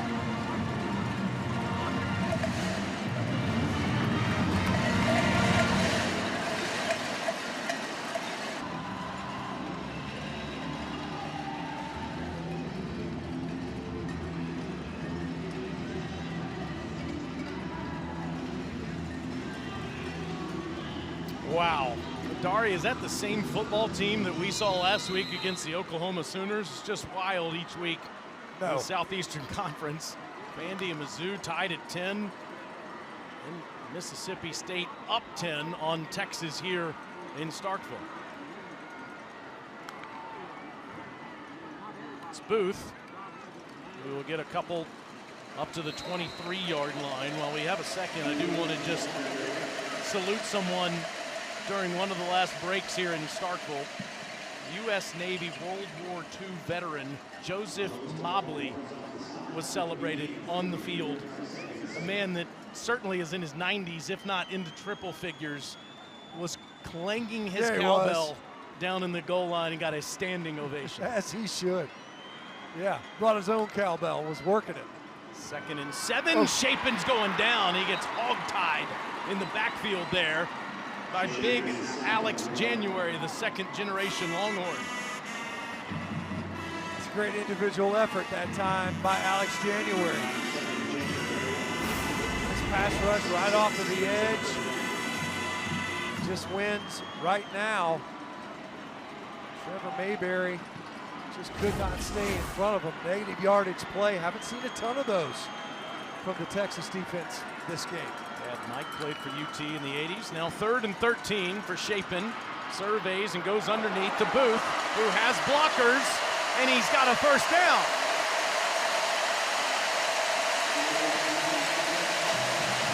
You see that concept a lot in college football. You got Trey Orey, and they just kind of pair out. So watch them. You see that release to the left of the formation? If I don't like anything to the right, I can always come back to the left. 21 yards there, and now staying in bounds is Williams, and he's free. The flag down at the end of the play. What a game that Aiden Williams is having. Coming into this contest, only had 10 catches. But repeatedly, boy, he's worked this near sideline. After the play, personal foul. Defense number 4, a late hit unnecessary. The penalty's half the distance to the goal from the end of the run and includes an automatic first down. That's Jelani McDonald. It ends up with the penalty. Jake Gilbio with the missed tackle. That run after catch was huge. 7th explosive play for Mississippi State, getting 32 more, plus the 15-yard penalty, and they're down to the Texas 15. Chapin. The pressure picked up. He gets Traore, who rides defenders to a 1st and goal.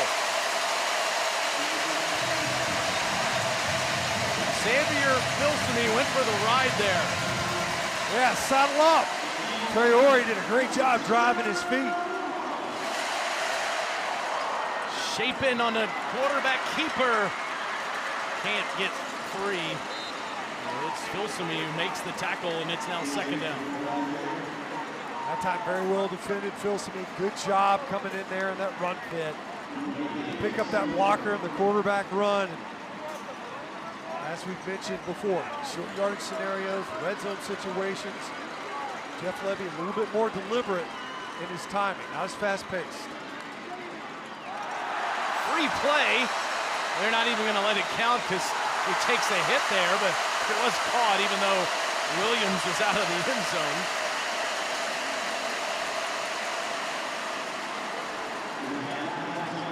Flags came out.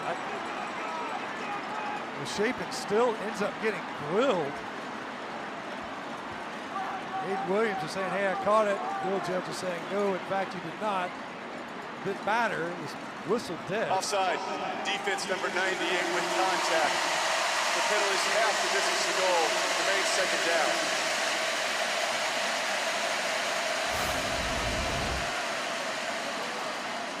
You think, we've already talked about how many snaps these guys have played. And tempo, tempo, tempo. And boom, that's a big hit now. You see Aiden Williams battling for this ball. He was out of bounds, so it wouldn't matter. Either way, Chapin took a big shot at the end of that play. Put it down at the 2 on a second and goal.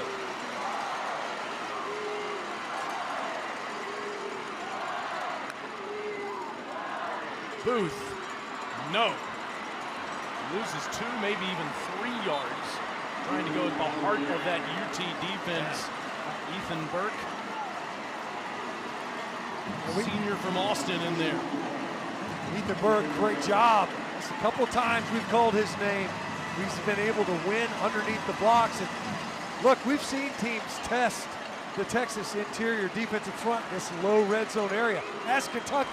There's not a lot of running room.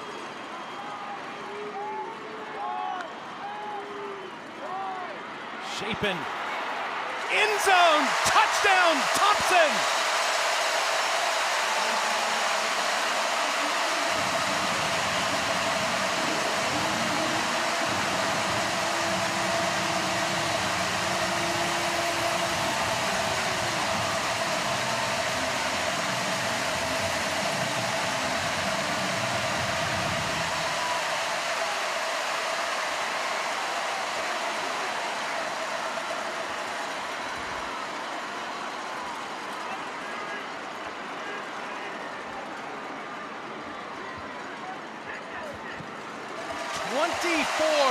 Unanswered points.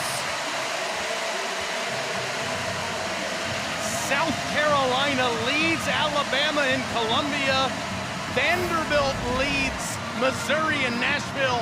State all over Texas and Stark Vegas. Just fantastic protection. Long enough for Thompson to uncover.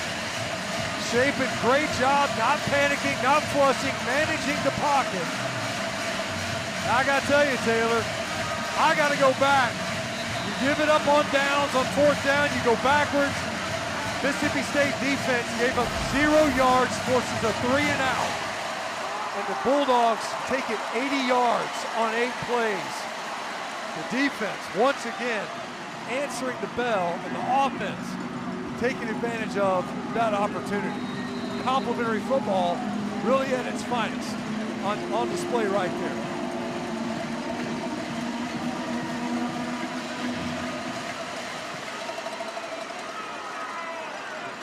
Ball at the 5 by Niblett, and he's down at the 20.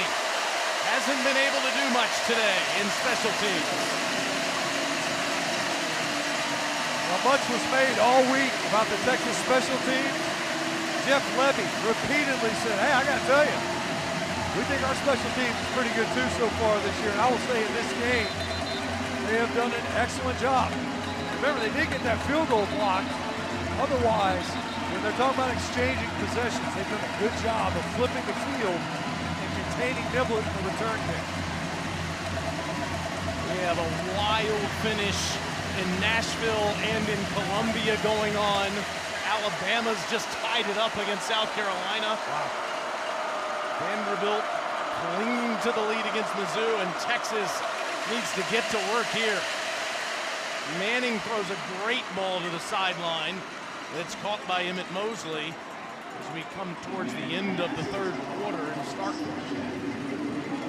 You see they'll probably play for quarter here, but a nice drive starter on that completion. They might get one off. They do. And it's Baxter, who hasn't been able to do much today in the Texas ground game. Just 41 yards rushing for Texas through 45 minutes. Mississippi State in every phase has dominated Texas today, looking for their first SEC win in 2 years. They have the lead over number 22 Texas, headed to the fourth.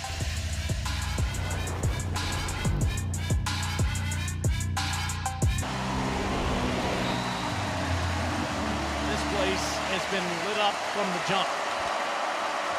And why not? They want to see the losing streak end for Mississippi State in the SEC. Arch Manning tries to set up a screen, and not much doing as Wisner is hit. It's third down after Jaron Manning and Malik Silla there on the tackle. I mean, even big Calvin Dinkins from defensive tackle worked his way out there. This defense has looked very well schooled. The 11th tackle for loss in this game, and they are showing pressure again.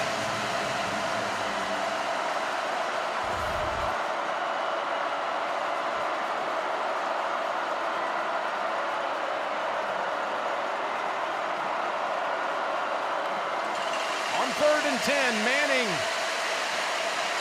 so good on the move, throws downfield, wide open is Wingo, inside the 5. That is the third explosive throw to Ryan Wingo.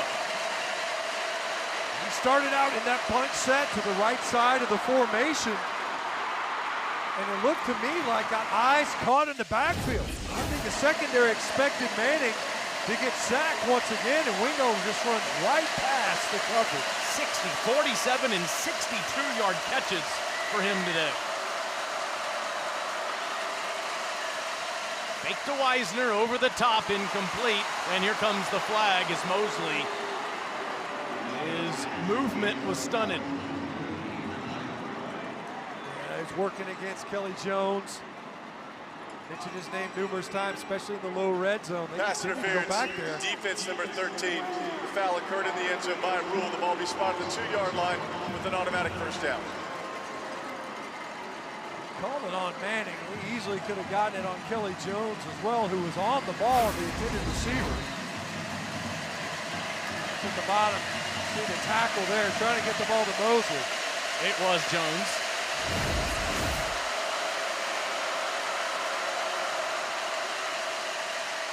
Arch throws to the pylon, incomplete, and more flags on the field. It's Mosley and Jones again. Pass interference, defense number 1. The foul occurred in the end zone with a snap from the 2-yard line. By rule, the penalty is half, and this is the goal to the previous spot. It includes an automatic first down. Back-to-back snaps on Kelly Jones. You're singing his praises in the first half, got the interception. This time they've been going after big number 1. Get a couple of penalties and a fresh set of downs.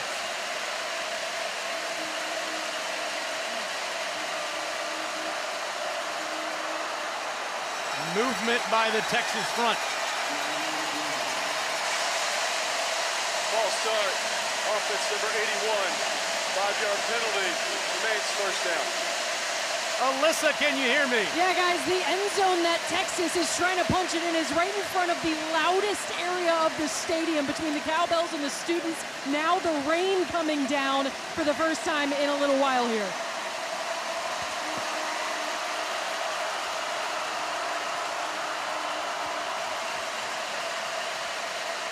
Manning with a rope.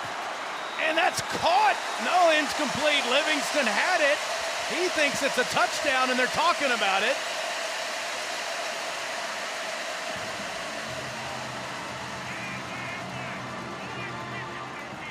Really on the field, his receiver had possession of the ball with 1 foot in bounds. Touchdown. Sure looked good in real time. Livingston already with one today from his roommate, looking for another. I'm sure they'll take another look up here. Move the pocket because protection's been so difficult all game long. And does Livingston, does he have possession with a foot in bounds? I don't know. Is that left toe still in bounds when he possesses the football? The right toe does not drag. Maybe that left toe does. Ruled a touchdown on the field after a conference among the officials. The replay booth has it now. That's close. I don't know that there's enough to overturn that, and there isn't. So, touchdown Texas.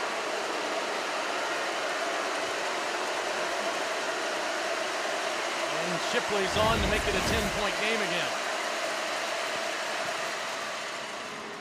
There's been so much made of Arch Manning and his poise. He was 4 for 4 for 82 yards on that drive. Ball because Ryan Wingo's been the story most of this football game. 3rd and 10. Rolling to his left, found one of his favorite targets. Really, most of the offense has been to number 1. And then goes back to Parker Livingston. Able to drag that toe to get that touchdown and make it a 2-possession ball game. It's more yardage than the rest of the team does. And Mississippi State will get it at the 25. Dari Noko, we have pandemonium in the mid-afternoon in the SEC.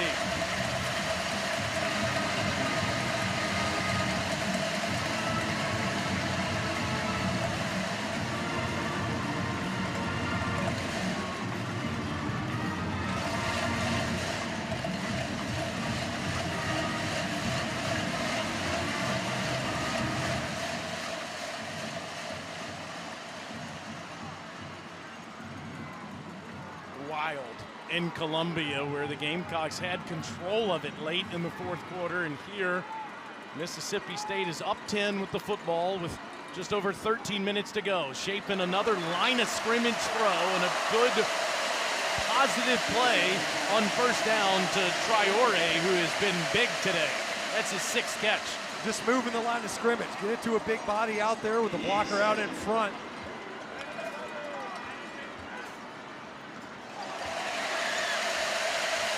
And that's a first down to Evans.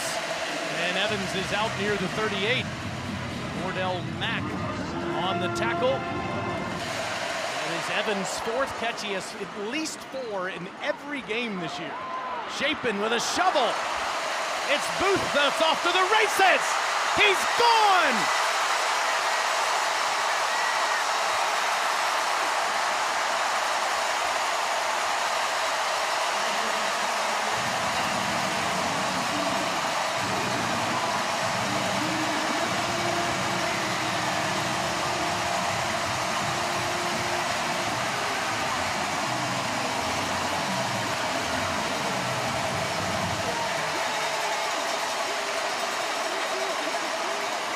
A 62-yard shuffle pass for touchdown.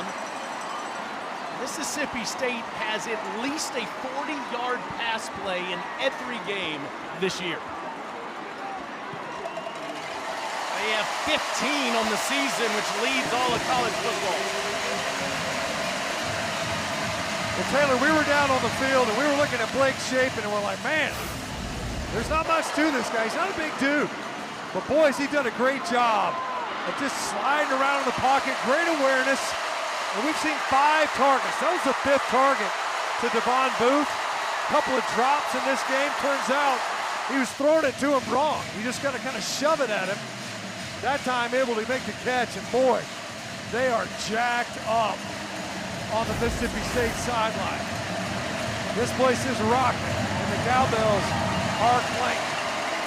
If you're just joining us, Texas, who's ranked 22nd in the country, 5-2 on the year, their college football playoff hopes are dwindling, are on the ropes here in their first trip to Starkville since 1991.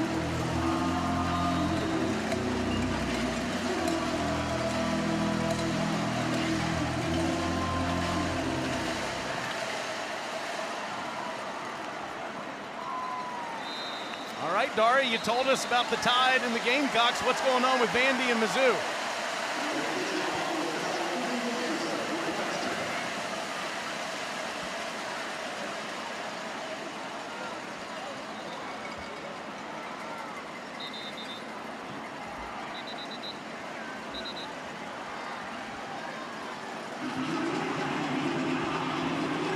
Incredible. Wow. I mean, it's been a fun story. You kept wondering, when's the other shoe drop, and it never has. Think about those turnovers at Bryant-Denny Stadium. You might be talking about an undefeated Vanderbilt football team. Dario, keep us posted on the finish between Alabama and South Carolina here. Arch Manning throws, and it's a completed ball to Jack Indries, who gets past the 30-yard line as we go down to Alyssa. Still a lot of time left in this game, and before the defense went back out on the field, defensive coordinator Coleman Hutzler was on them about making sure there were no self-inflicted penalties. When you think about the heartbreakers that Mississippi State has had this year, you can point to self-inflicted wounds. Otherwise, this could be a different record. He does not want to see that. Manning, all time to survey, and dropped off of Wisner. It'll be third down, excuse me. Well, it's been pressure all game. But on second down that time, Mississippi State only brought 3, flooded the underneath coverage, nowhere to go. The safety valve had 3 defenders around it. Now it's been this down, even at this distance. Mississippi State's been very aggressive. The problem has been the running game has been so vacant. You have to think, last time we saw Texas they attempted a quick slant to try to pick up the yardage needed. On 3rd and 3, Manning with pressure throws, and it's caught short of the first down marker. Livingston made the catch. Manning made another tackle. It's 4th down. And Manning, the quarterback, got crushed again. He had to actually jump in the air to try to deliver it. And you can see the urgency now. It's a 3-possession ball game with a 17-point lead. And Texas compelled to go for it here on 4th.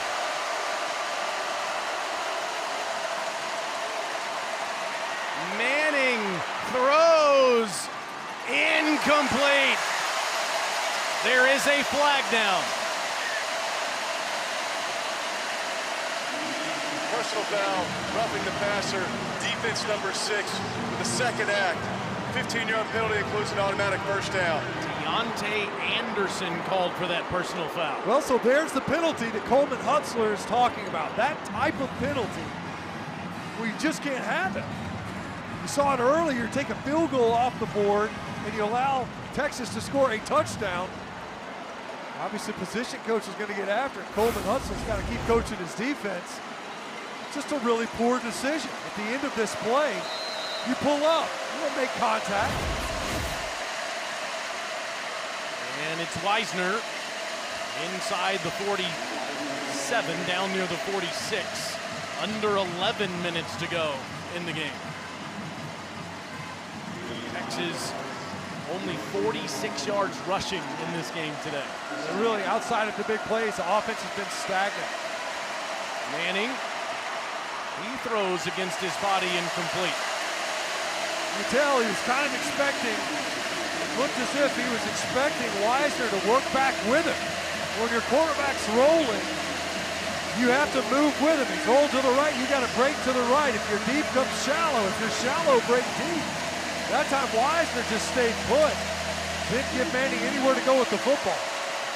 Do you have any headache medicine by chance? Been chewing on some goodies powder this entire game. Speaking of that, a headache here on 3rd down with this pressure look. Arch facing pressure, gets it out of there. Wisner stays upright and gets the first down. Nice cut by Wisner. Really the first time in this game where we saw Mississippi State faced with an open field tackle, incapable of getting the ball carrier or receiver on the ground. Good job by Wisner, good field awareness getting upfield to get the yardage needed. Arch, that's a bullet into traffic to Wingo. Again, only brought 3. Protection able to hold up, and Arch Manning from a clean pocket able to find Ryan Wingo. It's been his story all game long. If there's been any offense for the Texas Longhorns, it's been through number 1, Ryan Wingo. Update that yardage actually to 15 more than that. 5 for 184 now for Wingo in this game. And they have needed every yard of it. Manning throws, incomplete to Wingo. Manning in coverage. That time that ball just sails on Arch Manning. You can see him, he's talking to Wingo. He's expecting you to break quicker. Saying, look, man, I need you to come out of that break flat. Ball a little bit too high for Wingo and enough time for the other Manning to come up and make the play. Texas in an obvious passing situation really for the rest of the game now on a 2nd and 10 with 9:41 left. Manning had trouble with that snap, launches towards the end zone, and it is caught. That's a touchdown for Emmett Mosley.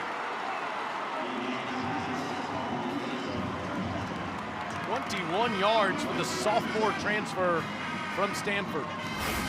What a ball from Arch Manning. And once again, that time able to stand in the pocket. Looked like pressure was going to get there from his right side. Instead, he's able to drop it in there, and you have to go back to the roughing the passer penalty. Otherwise, you're thinking, once again, Mississippi State has a good chance of stopping. Instead, you gift your opponent 15 yards and a first down.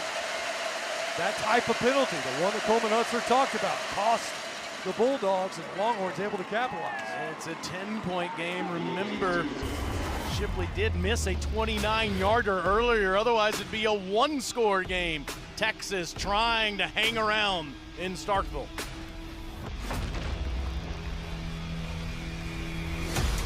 And in part by T-Mobile 5G home internet. Critical play to give Texas new life on that last drive. Well, it's 4th and 1. Ends up being an incomplete pass. Arch Manning rolling to his right. And Deontay Anderson, you got to pull up. You can't make contact with the passer. Ball's gone. And that's what gave a first down, extended the possession, leads to a touchdown. Arch Manning, when given time, throws a good ball downfield to Mosley. Able to keep Texas in this game. Mississippi State, as usual, calls for the fair catch and will get it at the 25. Back to Dari with another studio update.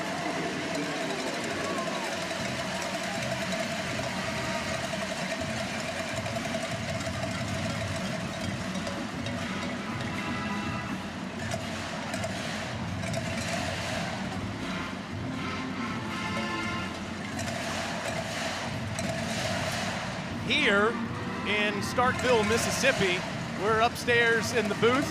Kevin and Rhett, Spotter and Stats, Stench and Taylor with you. Alyssa on the field watching Mississippi State try to win their first game in Starkville against an SEC opponent in 3 years. Mississippi State has been terrific running it, approaching 100 yards, throwing it. Chapin has over 300 yards passing for the 2nd straight week. And the defense has caused turnovers and a bunch of tackles for loss. But, and yet, despite all of that, and great defensive play, and opportunistic offensively, the balance, Texas still in it. Chapin trying to get out of there with flags everywhere. That play was doomed from the jump.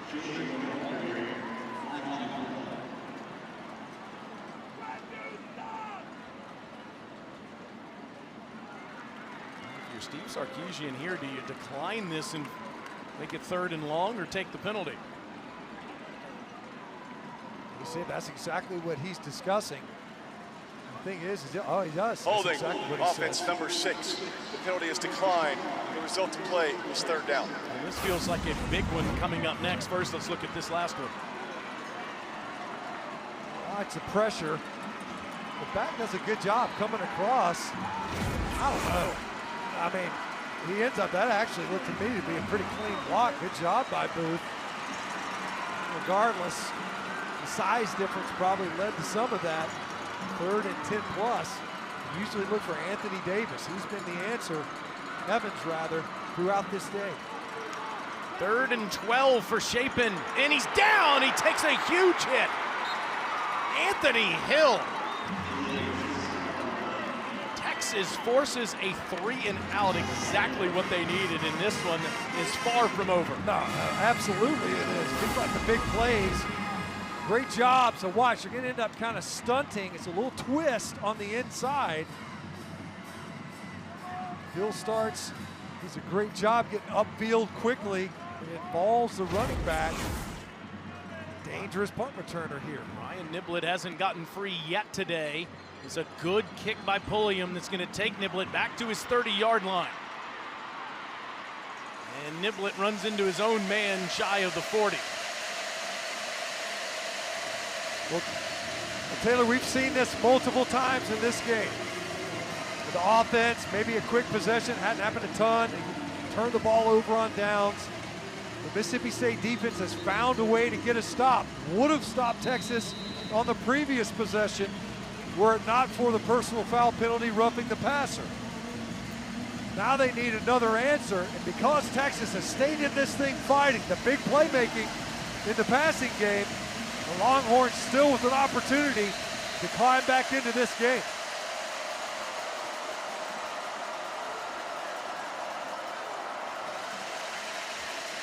Manning throws deep. Wingo, no, incomplete. That's Kelly Jones. We've seen that battle all day. Yeah, that was, Kelly Jones was all over it. We've said this a couple of times. He's running step for step with Wingo, and that length really covers up. Even if you do get past Kelly Jones at 6'4", and he's every inch of it. We saw him on the field earlier. Easy for him to close that gap. Manning steps in and throws underneath. That's caught by Indries. It'll be 3rd down for Texas at their own 45-yard line. Brandon Jennings on the tackle. Steve Sarkisian, the head coach, the play caller, with under 7.5 to go, down 10. They showed pressure look, walked up blitzers right up in the middle. And once again, you got a linebacker lined up over your center. Manning, great ball to Moore for a 1st down. And into Mississippi State territory, Moore beat Manning. That time, Texas solves the riddle. Great job by Wisner on his blitz pickup to get just enough time for Manning to deliver that ball downfield. Under 7 minutes left. Texas down 2 scores. Wisner, that's close to his best run of the day, near a 1st down. Picks up 9. Nearly broke it. Almost broke that run. The running game has been followed up all game long. It was his best run of the day. Unsurprising, it's been so quiet. This drive here, see if that ground game starts to get going.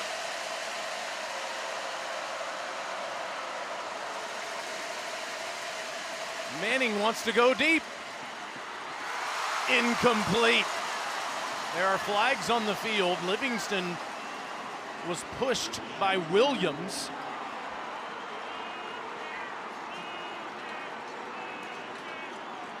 I mean, you could see about 10 There yards. are fouls by each team in the play. Holding, offense number 76. Pass interference, defense number 15. Those fouls offset. Replay, 2nd down.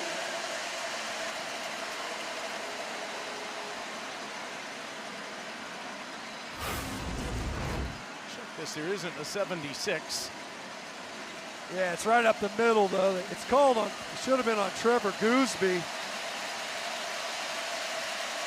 And then on the outside, Williams and Livingston, I don't know. You got both these guys fighting through the route. Do it over, 2nd and 1. And that's deflected at the line and does fall to the ground. Really is a forward pass that lands incomplete. 3rd down. It's Gillette again. We called him a couple of times. Gillette with the deflection. Texas is over there holding their breath. The 3rd down, we've seen it. Arch Manning has been able to buy time with his legs, but the story in this game has been the protection issues of Texas. They picked up the pressure earlier with the running back. Can they hold up again?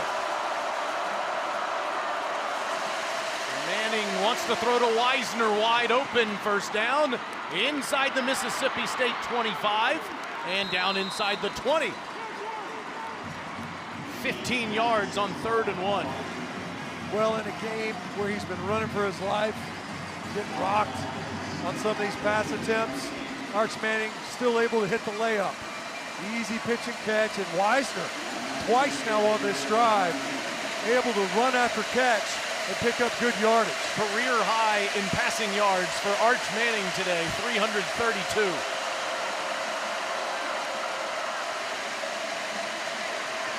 He throws, and it's incomplete, looking for Weisner again. Ron Manning has been everywhere. 5:28 left. Texas does have all 3 of their timeouts. They're down 2 scores. Taylor, on this drive, Texas has figured it out. Now, whether it holds up is a different story, but the protection has been much stronger. Manning's been able to stay on his spot. That time, just a little too tall for Weisner. But this has been the best the protection has been of any offensive possession tonight. On 2nd and 10, Manning throws wide open. Livingston puts his foot in the ground and makes it 1st and goal. Well, it hasn't been Wingo, it's been Livingston. That's been the story in this game. Passing attack, Weisner with a couple of contributions, but it's largely been those 2. Arch all day in zone. Incomplete. Injuries couldn't bring it to his body. Isaac Smith with the coverage. If that ball's out in front just a little more, looked like it might have gotten deflected coming out. It's a real wobbler. You have to have 3. You want 6. You're thinking right here, absolutely. What you can't have is an empty possession. Got to be smart right here, make good decisions. You've got a field goal in your back pocket. Manning, down he goes, back near the 9. Jeray Bledsoe, the former Longhorn. Bledsoe, one of those guys that they've picked up. Now we've seen it, especially in this drive, condensed part of the field, so the ball's got to come out a little bit quicker. Certainly help versus the pressure. We saw earlier on the touchdown throw, Texas moved the pocket from this hash to the field side to give Arch a little bit of time to throw on the run. 11th play of the drive. Manning facing pressure. That's a drop slant. Wingo has been outstanding today, but Texas will have to settle for 3. As good as Wingo has been in this game. We've had a couple now in this game where the ball hits him, he's got a chance to come up with the catch. That's a touchdown if he runs through it. Mason Shipley's one of the best in the game. He missed from 29. This is from 26.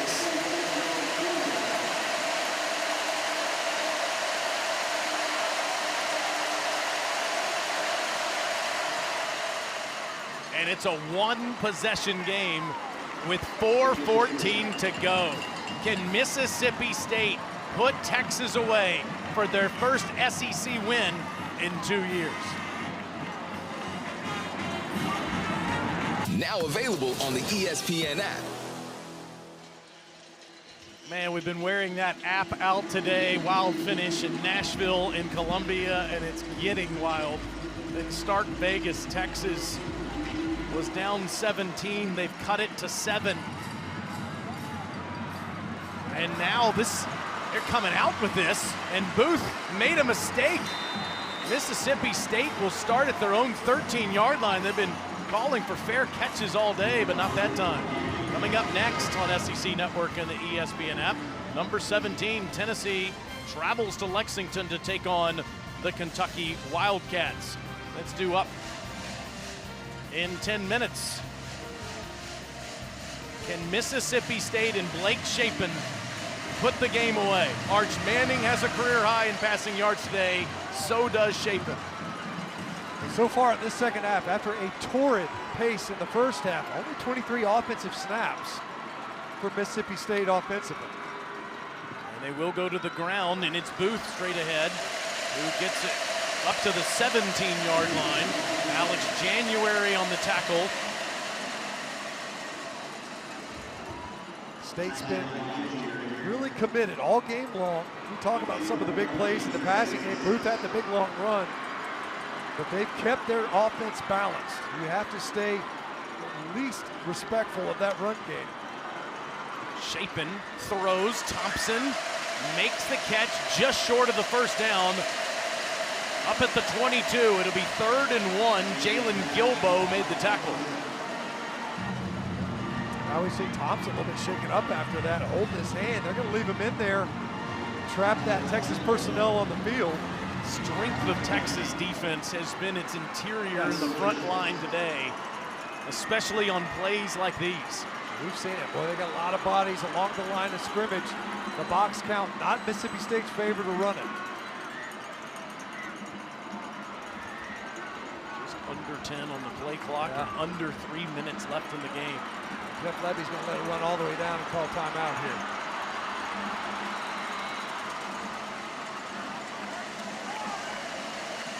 Mississippi State has called their first time out of the half. It's 30 What seconds. a big call here for the second-year coach, former offensive coordinator at Oklahoma. His alma mater came here to Starkville, 0-8 in conference play last year, 0-3 in conference play this year. And you think the decisions made in this game, been aggressive on 4th downs repeatedly here. Obviously a big 3rd down. You mentioned it earlier, Taylor. We touched on it. Mississippi State had the ball in the low red zone. How good Texas has been. They've been tested repeatedly. Their interior defensive front. If you're going to try to just get those short yardage scenarios, what they are really good and where they've been tried over and over again is denying that. Not a ton of running room inside. We've seen Mississippi State pop a couple of runs, but can they horse somebody out? And Kamario Taylor, the freshman from Macon, Mississippi, who's come in these situations a few times last week and scored a touchdown doing it at the goal line earlier today, is in there, and he'll keep it, and he will not get it. Ethan Burke forces a 4th down. Great job by Texas on the edge. We've mentioned Ethan Burke repeatedly. Here in the second half, the running game has vanished for Mississippi State. 0 rush yards. Well, we've talked about Ethan Burke. Well, he's come up big in the backfield numerous times. They just weren't well assigned on this one. Burke, great job of stringing that play out. 6th punt today for Pulliam. Ryan Niblett, the dangerous punt returner, is back there, and another bomb by Pulliam, and Niblett's back near the 23. Gets the sideline. Niblett, he's gone! Touchdown, Texas!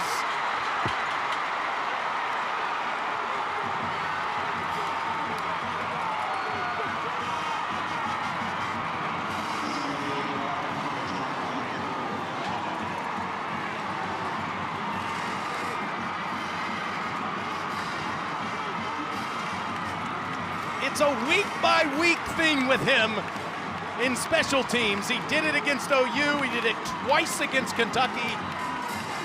And he's topped all of those returns with a 79-yard return here. And Texas is an extra point away from tying it up.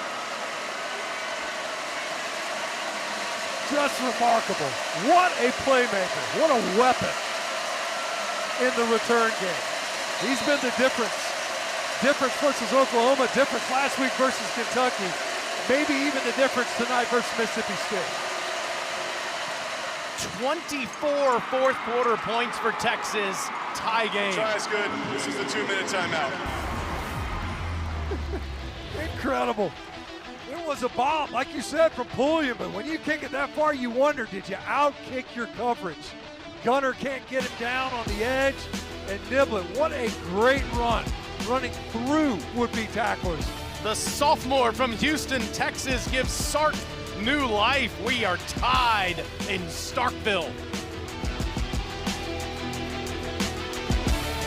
Starkville has been raucous from the jump, but it's a little rattled right now after this big Texas comeback, and that is a fair catch that Mississippi State will call, and they'll get it up to 25. You think of all these close calls they've had, especially this year against Tennessee. Could have won the game, instead of lost it in overtime to the Volunteers last month.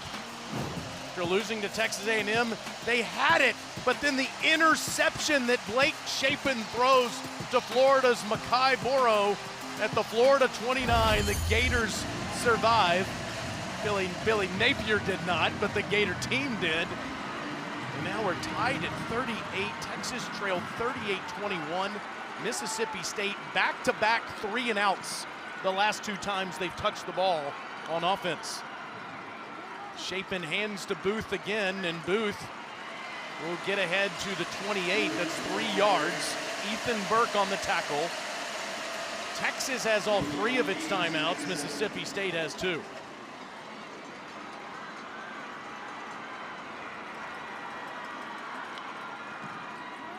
On 2nd and 7, Shapen to Booth out of the backfield. And Shapen gets the sideline up to the 31. It'll be 3rd and 4 for Mississippi State.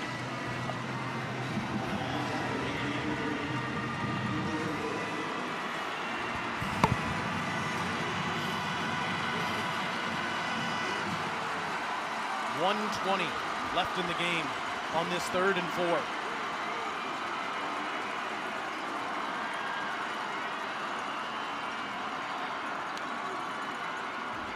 Shapen on a slant. That's a first down ball to Brennan Thompson.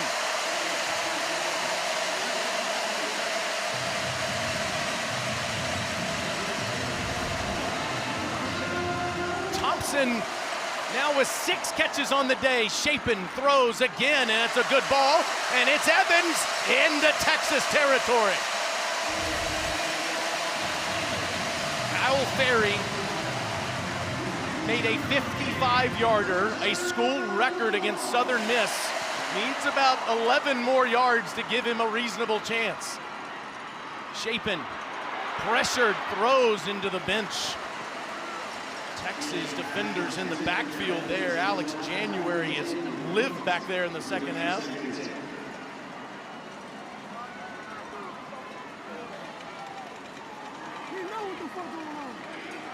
Seven seconds left in the game.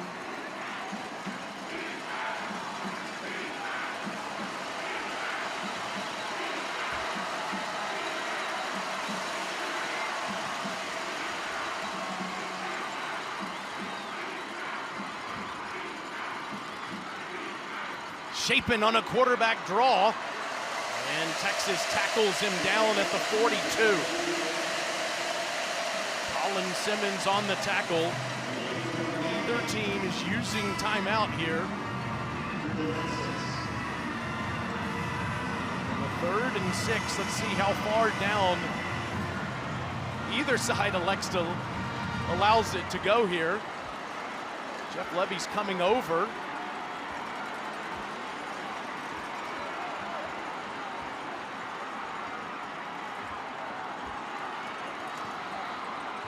Shapen in trouble, lost the football and goes down. Anthony Hill was on him. There's 13 seconds to go in the game as we take another look here. see the pressure, and Hill, it's Chapin just losing control of that football with Hill in his face. And now 4th down with 13 seconds left in the game.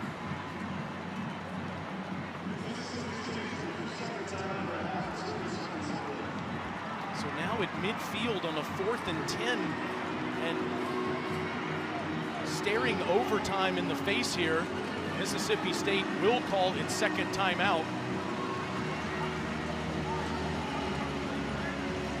Blake Chapin goes over to the sideline and see what Coach Levy decides to do on this 4th down. If you punt it, obviously want to try to pin Texas deep here on a 4th and 14, just 13 seconds away from halftime. If you're just joining us, from the end of the game, rather, if you're just joining us, Mississippi State had a 17-point 4th quarter lead, and Texas has clawed all the way back.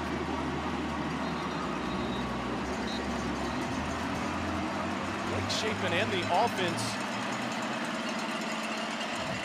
is out on the field here on a 4th and 14. Now, we did see Chapin punt it last week against Florida in a similar situation.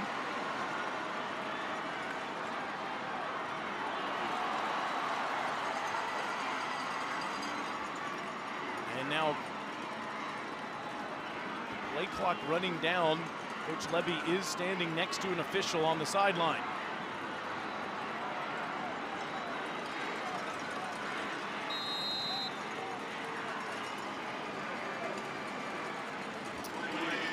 And Mississippi State will take the penalty and punt it away. Who took that timeout at the end of the 3rd? Who took the timeout at the end?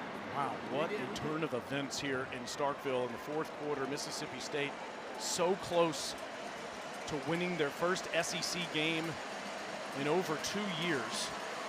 Now tied and about to punt it away. And the last time Ryan Niblett touched the football, he went 79 yards for a touchdown. Steve Sarkisian will now call one of his 3 timeouts. Just a moment ago, 79 yards away when he fielded it at the 21-yard line, able to get the sideline, stay in bounds, and score his longest punt return of the season.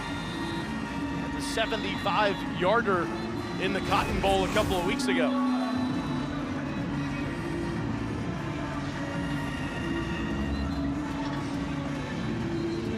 Jeff Levy's team has faced such heartbreak a couple of times in recent weeks. Of course, Texas had to go extra sessions last weekend in Lexington. As you see in the bottom right portion of your screen, Tennessee and Kentucky on ESPN News here in just a few minutes. Pulliam punts, and Niblett is not back there. And the ball is down at the 1-yard line with 3 seconds to go in regulation. Now, if you're Arch Manning, you have to dive forward here with 1 play remaining.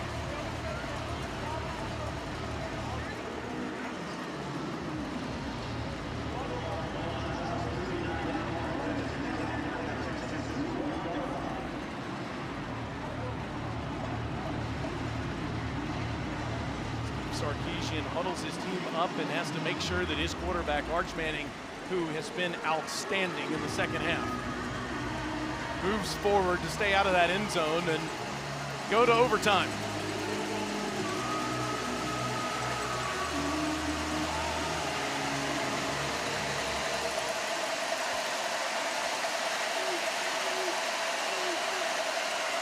Arch does have Wisner next to him, and he does just dive forward.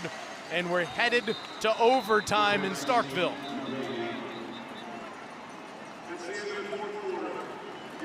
What a turn of events here at Davis-Wade Stadium. Coleman Hutzler, the defensive coordinator for Mississippi State, trying to fire up his crew. Steve Sarkisian and his team were in a similar spot last week.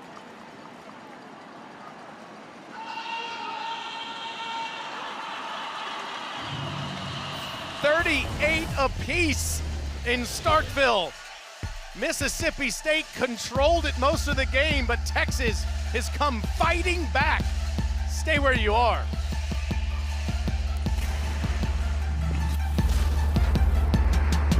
Each team gets a possession starting at the opponent's 25-yard line.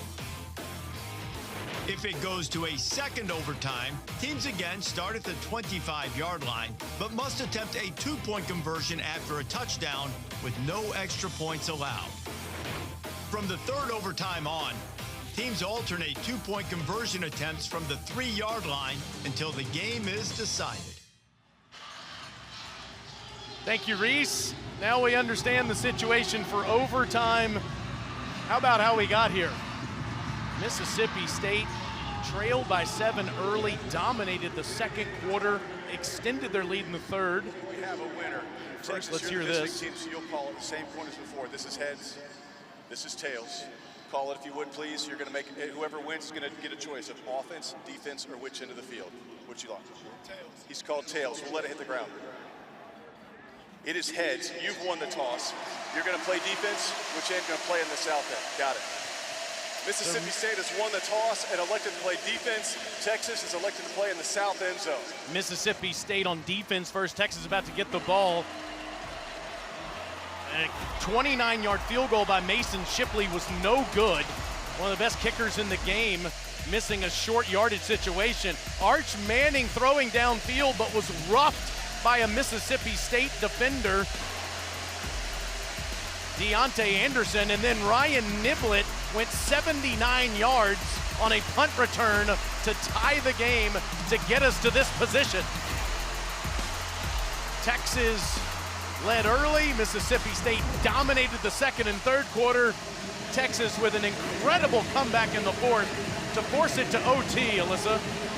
Colin Simmons this week, and he told me that Steve Sarkisian emphasized to his team, do more. In the second, have to do more in every single aspect. Here we are in overtime again. And immediately, Alyssa, Sark has to call timeout.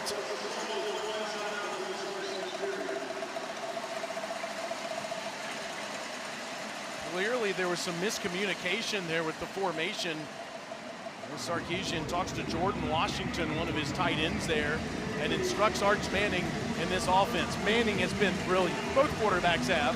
Manning's thrown for a personal best 346 yards and 3 touchdowns today, and run for another one.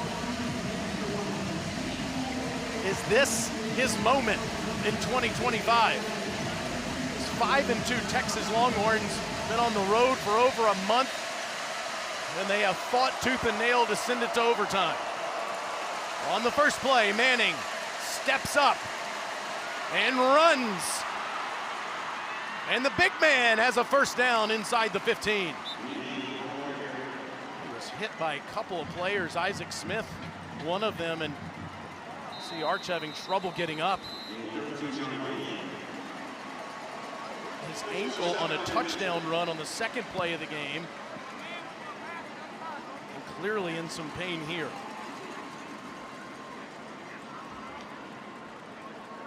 Here's Cooper, Ellen, and Olivia Manning watching.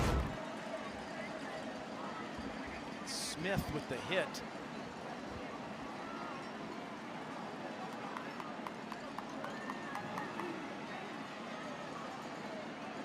At the end of the play there, it's Kedrick Bingley Jones that came in as well.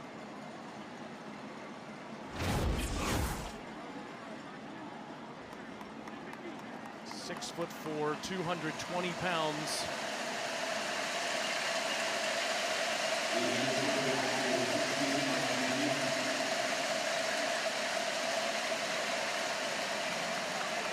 Those two have done a phenomenal job raising all 3 of their children. And with Arch going out of the game, Texas will have to go to the bench. It's Matthew Caldwell, 7 of 10 on the season. The senior from Auburn, Alabama, who's played for 4 different schools, comes in overtime on the road in the SEC.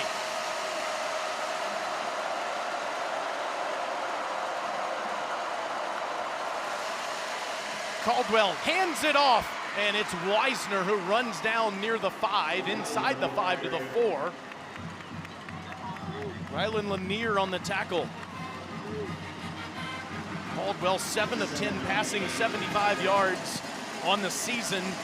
Will he do anything other than just hand it off here? Texas has struggled to run the football today. That was one of their best runs of the day, and Caldwell tells Mosley he's in the wrong spot. There's some communication issues there.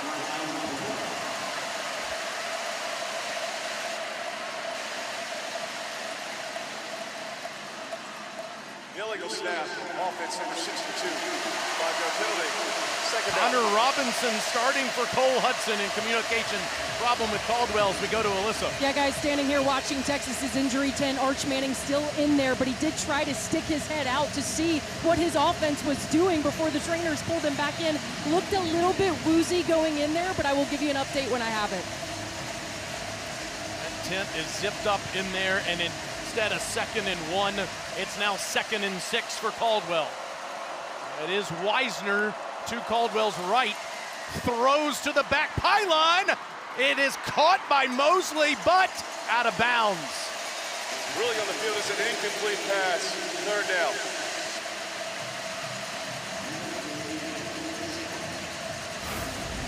The ultimate timing ball here. Mosley had a step on Diego Brumfield. The ruling of an incomplete pass on the previous play is under video review. Timeout. They will look at this again. Now, is that left foot down?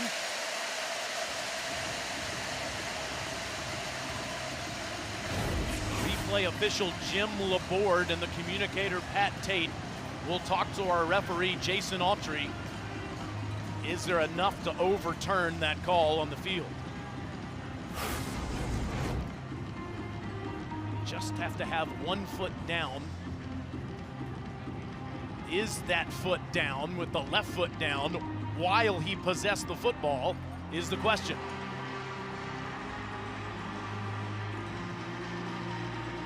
Boy, that's close.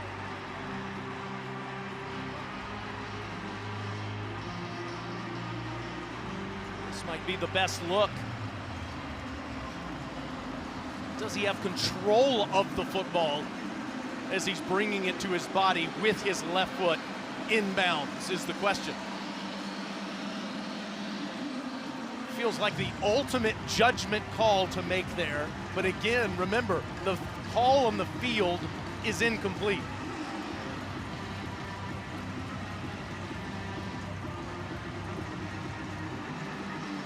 Something tells me everyone in Bernard says touchdown. Everyone in maroon says that's not enough evidence.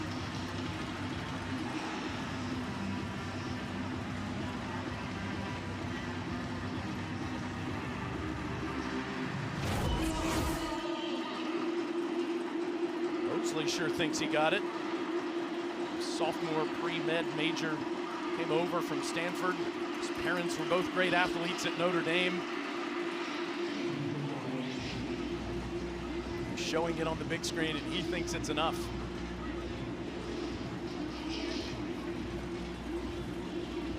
What a huge call towards the end of October in the Southeastern Conference.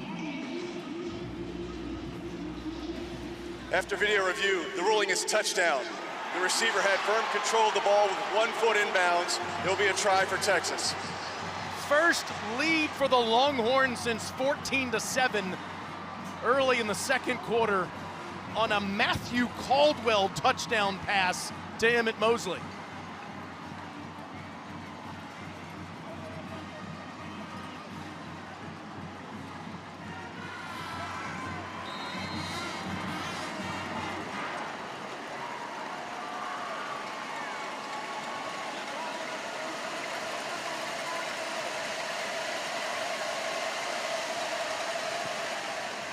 Mississippi State must match with their turn in overtime.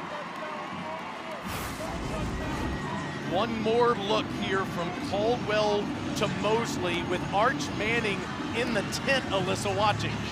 Still in the tent, Taylor. I'm standing here on the Texas sideline watching for as soon as he comes out, but obviously Mississippi State about to go back to work. And as I told you a few minutes ago, Steve Sarkisian's message to his team all day, or all week I should say, was do more. Just a little bit extra for when you get down into the second half of the season and you have to fight and claw for these road wins like they did a week ago. For Mississippi State, as I was talking to these guys this week, Blake Shapen said, we know we're so close to the dam breaking. We've been so close against Tennessee, then again against Florida. They truly feel like they have the makings of using this as a momentum swing today. Texas has scored 24 unanswered. State must match. Shapen throws across the middle. Incomplete. Thompson can't make the catch.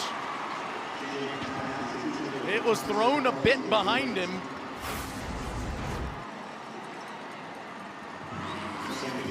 If that ball is thrown on his front shoulder instead of the back one, he could have been in the end zone. Instead, 2nd and 10.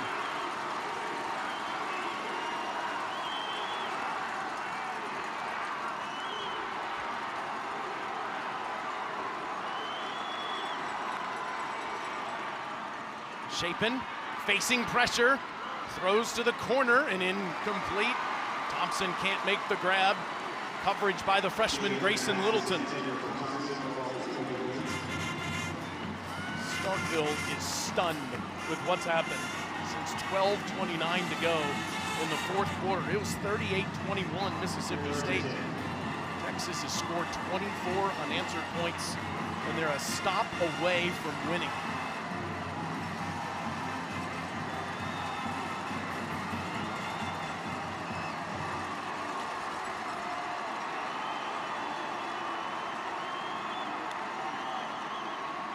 On 3rd and 10, Shapen's hit. They're letting the play go, and Anthony Hill and Texas jump on it. And now one official at least is coming in and saying an incomplete pass, 4th down. Certainly looked like Blake's arm was moving forward.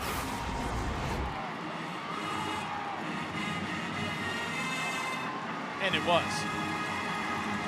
Colin Simmons with the big hit there, and now State is on the brink. Must get past the 15 to keep the game alive. And their flags, and it's going to be 4th and 15 instead. Prior to the snap, false start, offense number 77. 5-yard penalty, remains 4th down. And with the game on a line in a 4th and 15, you wonder if you're Jeff Levy, if you use one of those timeouts here just to settle your team down. And he'll call the play. This Texas sideline down here, Taylor going absolutely nuts. They are cheering for a Texas defense that has been on the field a whole heck of a lot over the last 3 games. Another overtime matchup tonight. On 4th and 15. More procedural issues. False start, offense number 72. 5-yard penalty, remains 4th down. Now 4th and 20 for Mississippi State, and they have to. Mississippi State has called their 1 timeout for this overtime period. Here is that timeout we talked about. Jeff Levy needs a miracle suddenly. You think, Alyssa, they had total control of this football game half an hour ago, and now they need a miracle. Yeah, it goes back to what I told you guys at the beginning of the 4th quarter when there was still a lot of time left and it was all momentum. Mississippi State, Coleman Hutzler comes over to his defense and reminds them about some silly penalties. We see that turn into an eventual touchdown drive for Texas, and I can tell you, Taylor, this sideline is completely rejuvenated with their starting quarterback still in the tent in Arch Manning. This is a defense that they have been able to put on their shoulders week after week after week, and asking them to do it again feels like the unit that you want this game's hands to be in if you're a Texas fan. Michael Taft up on the sidelines right now helping coach up his guys, willing them to get one more big stop. Mississippi State needs a miracle on 4th and 20.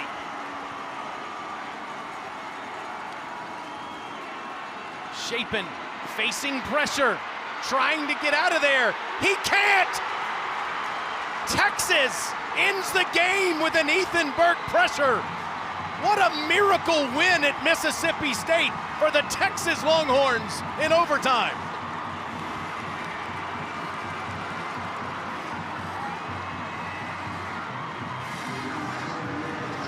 Steve Sarkisian's team was down 17 in the fourth quarter.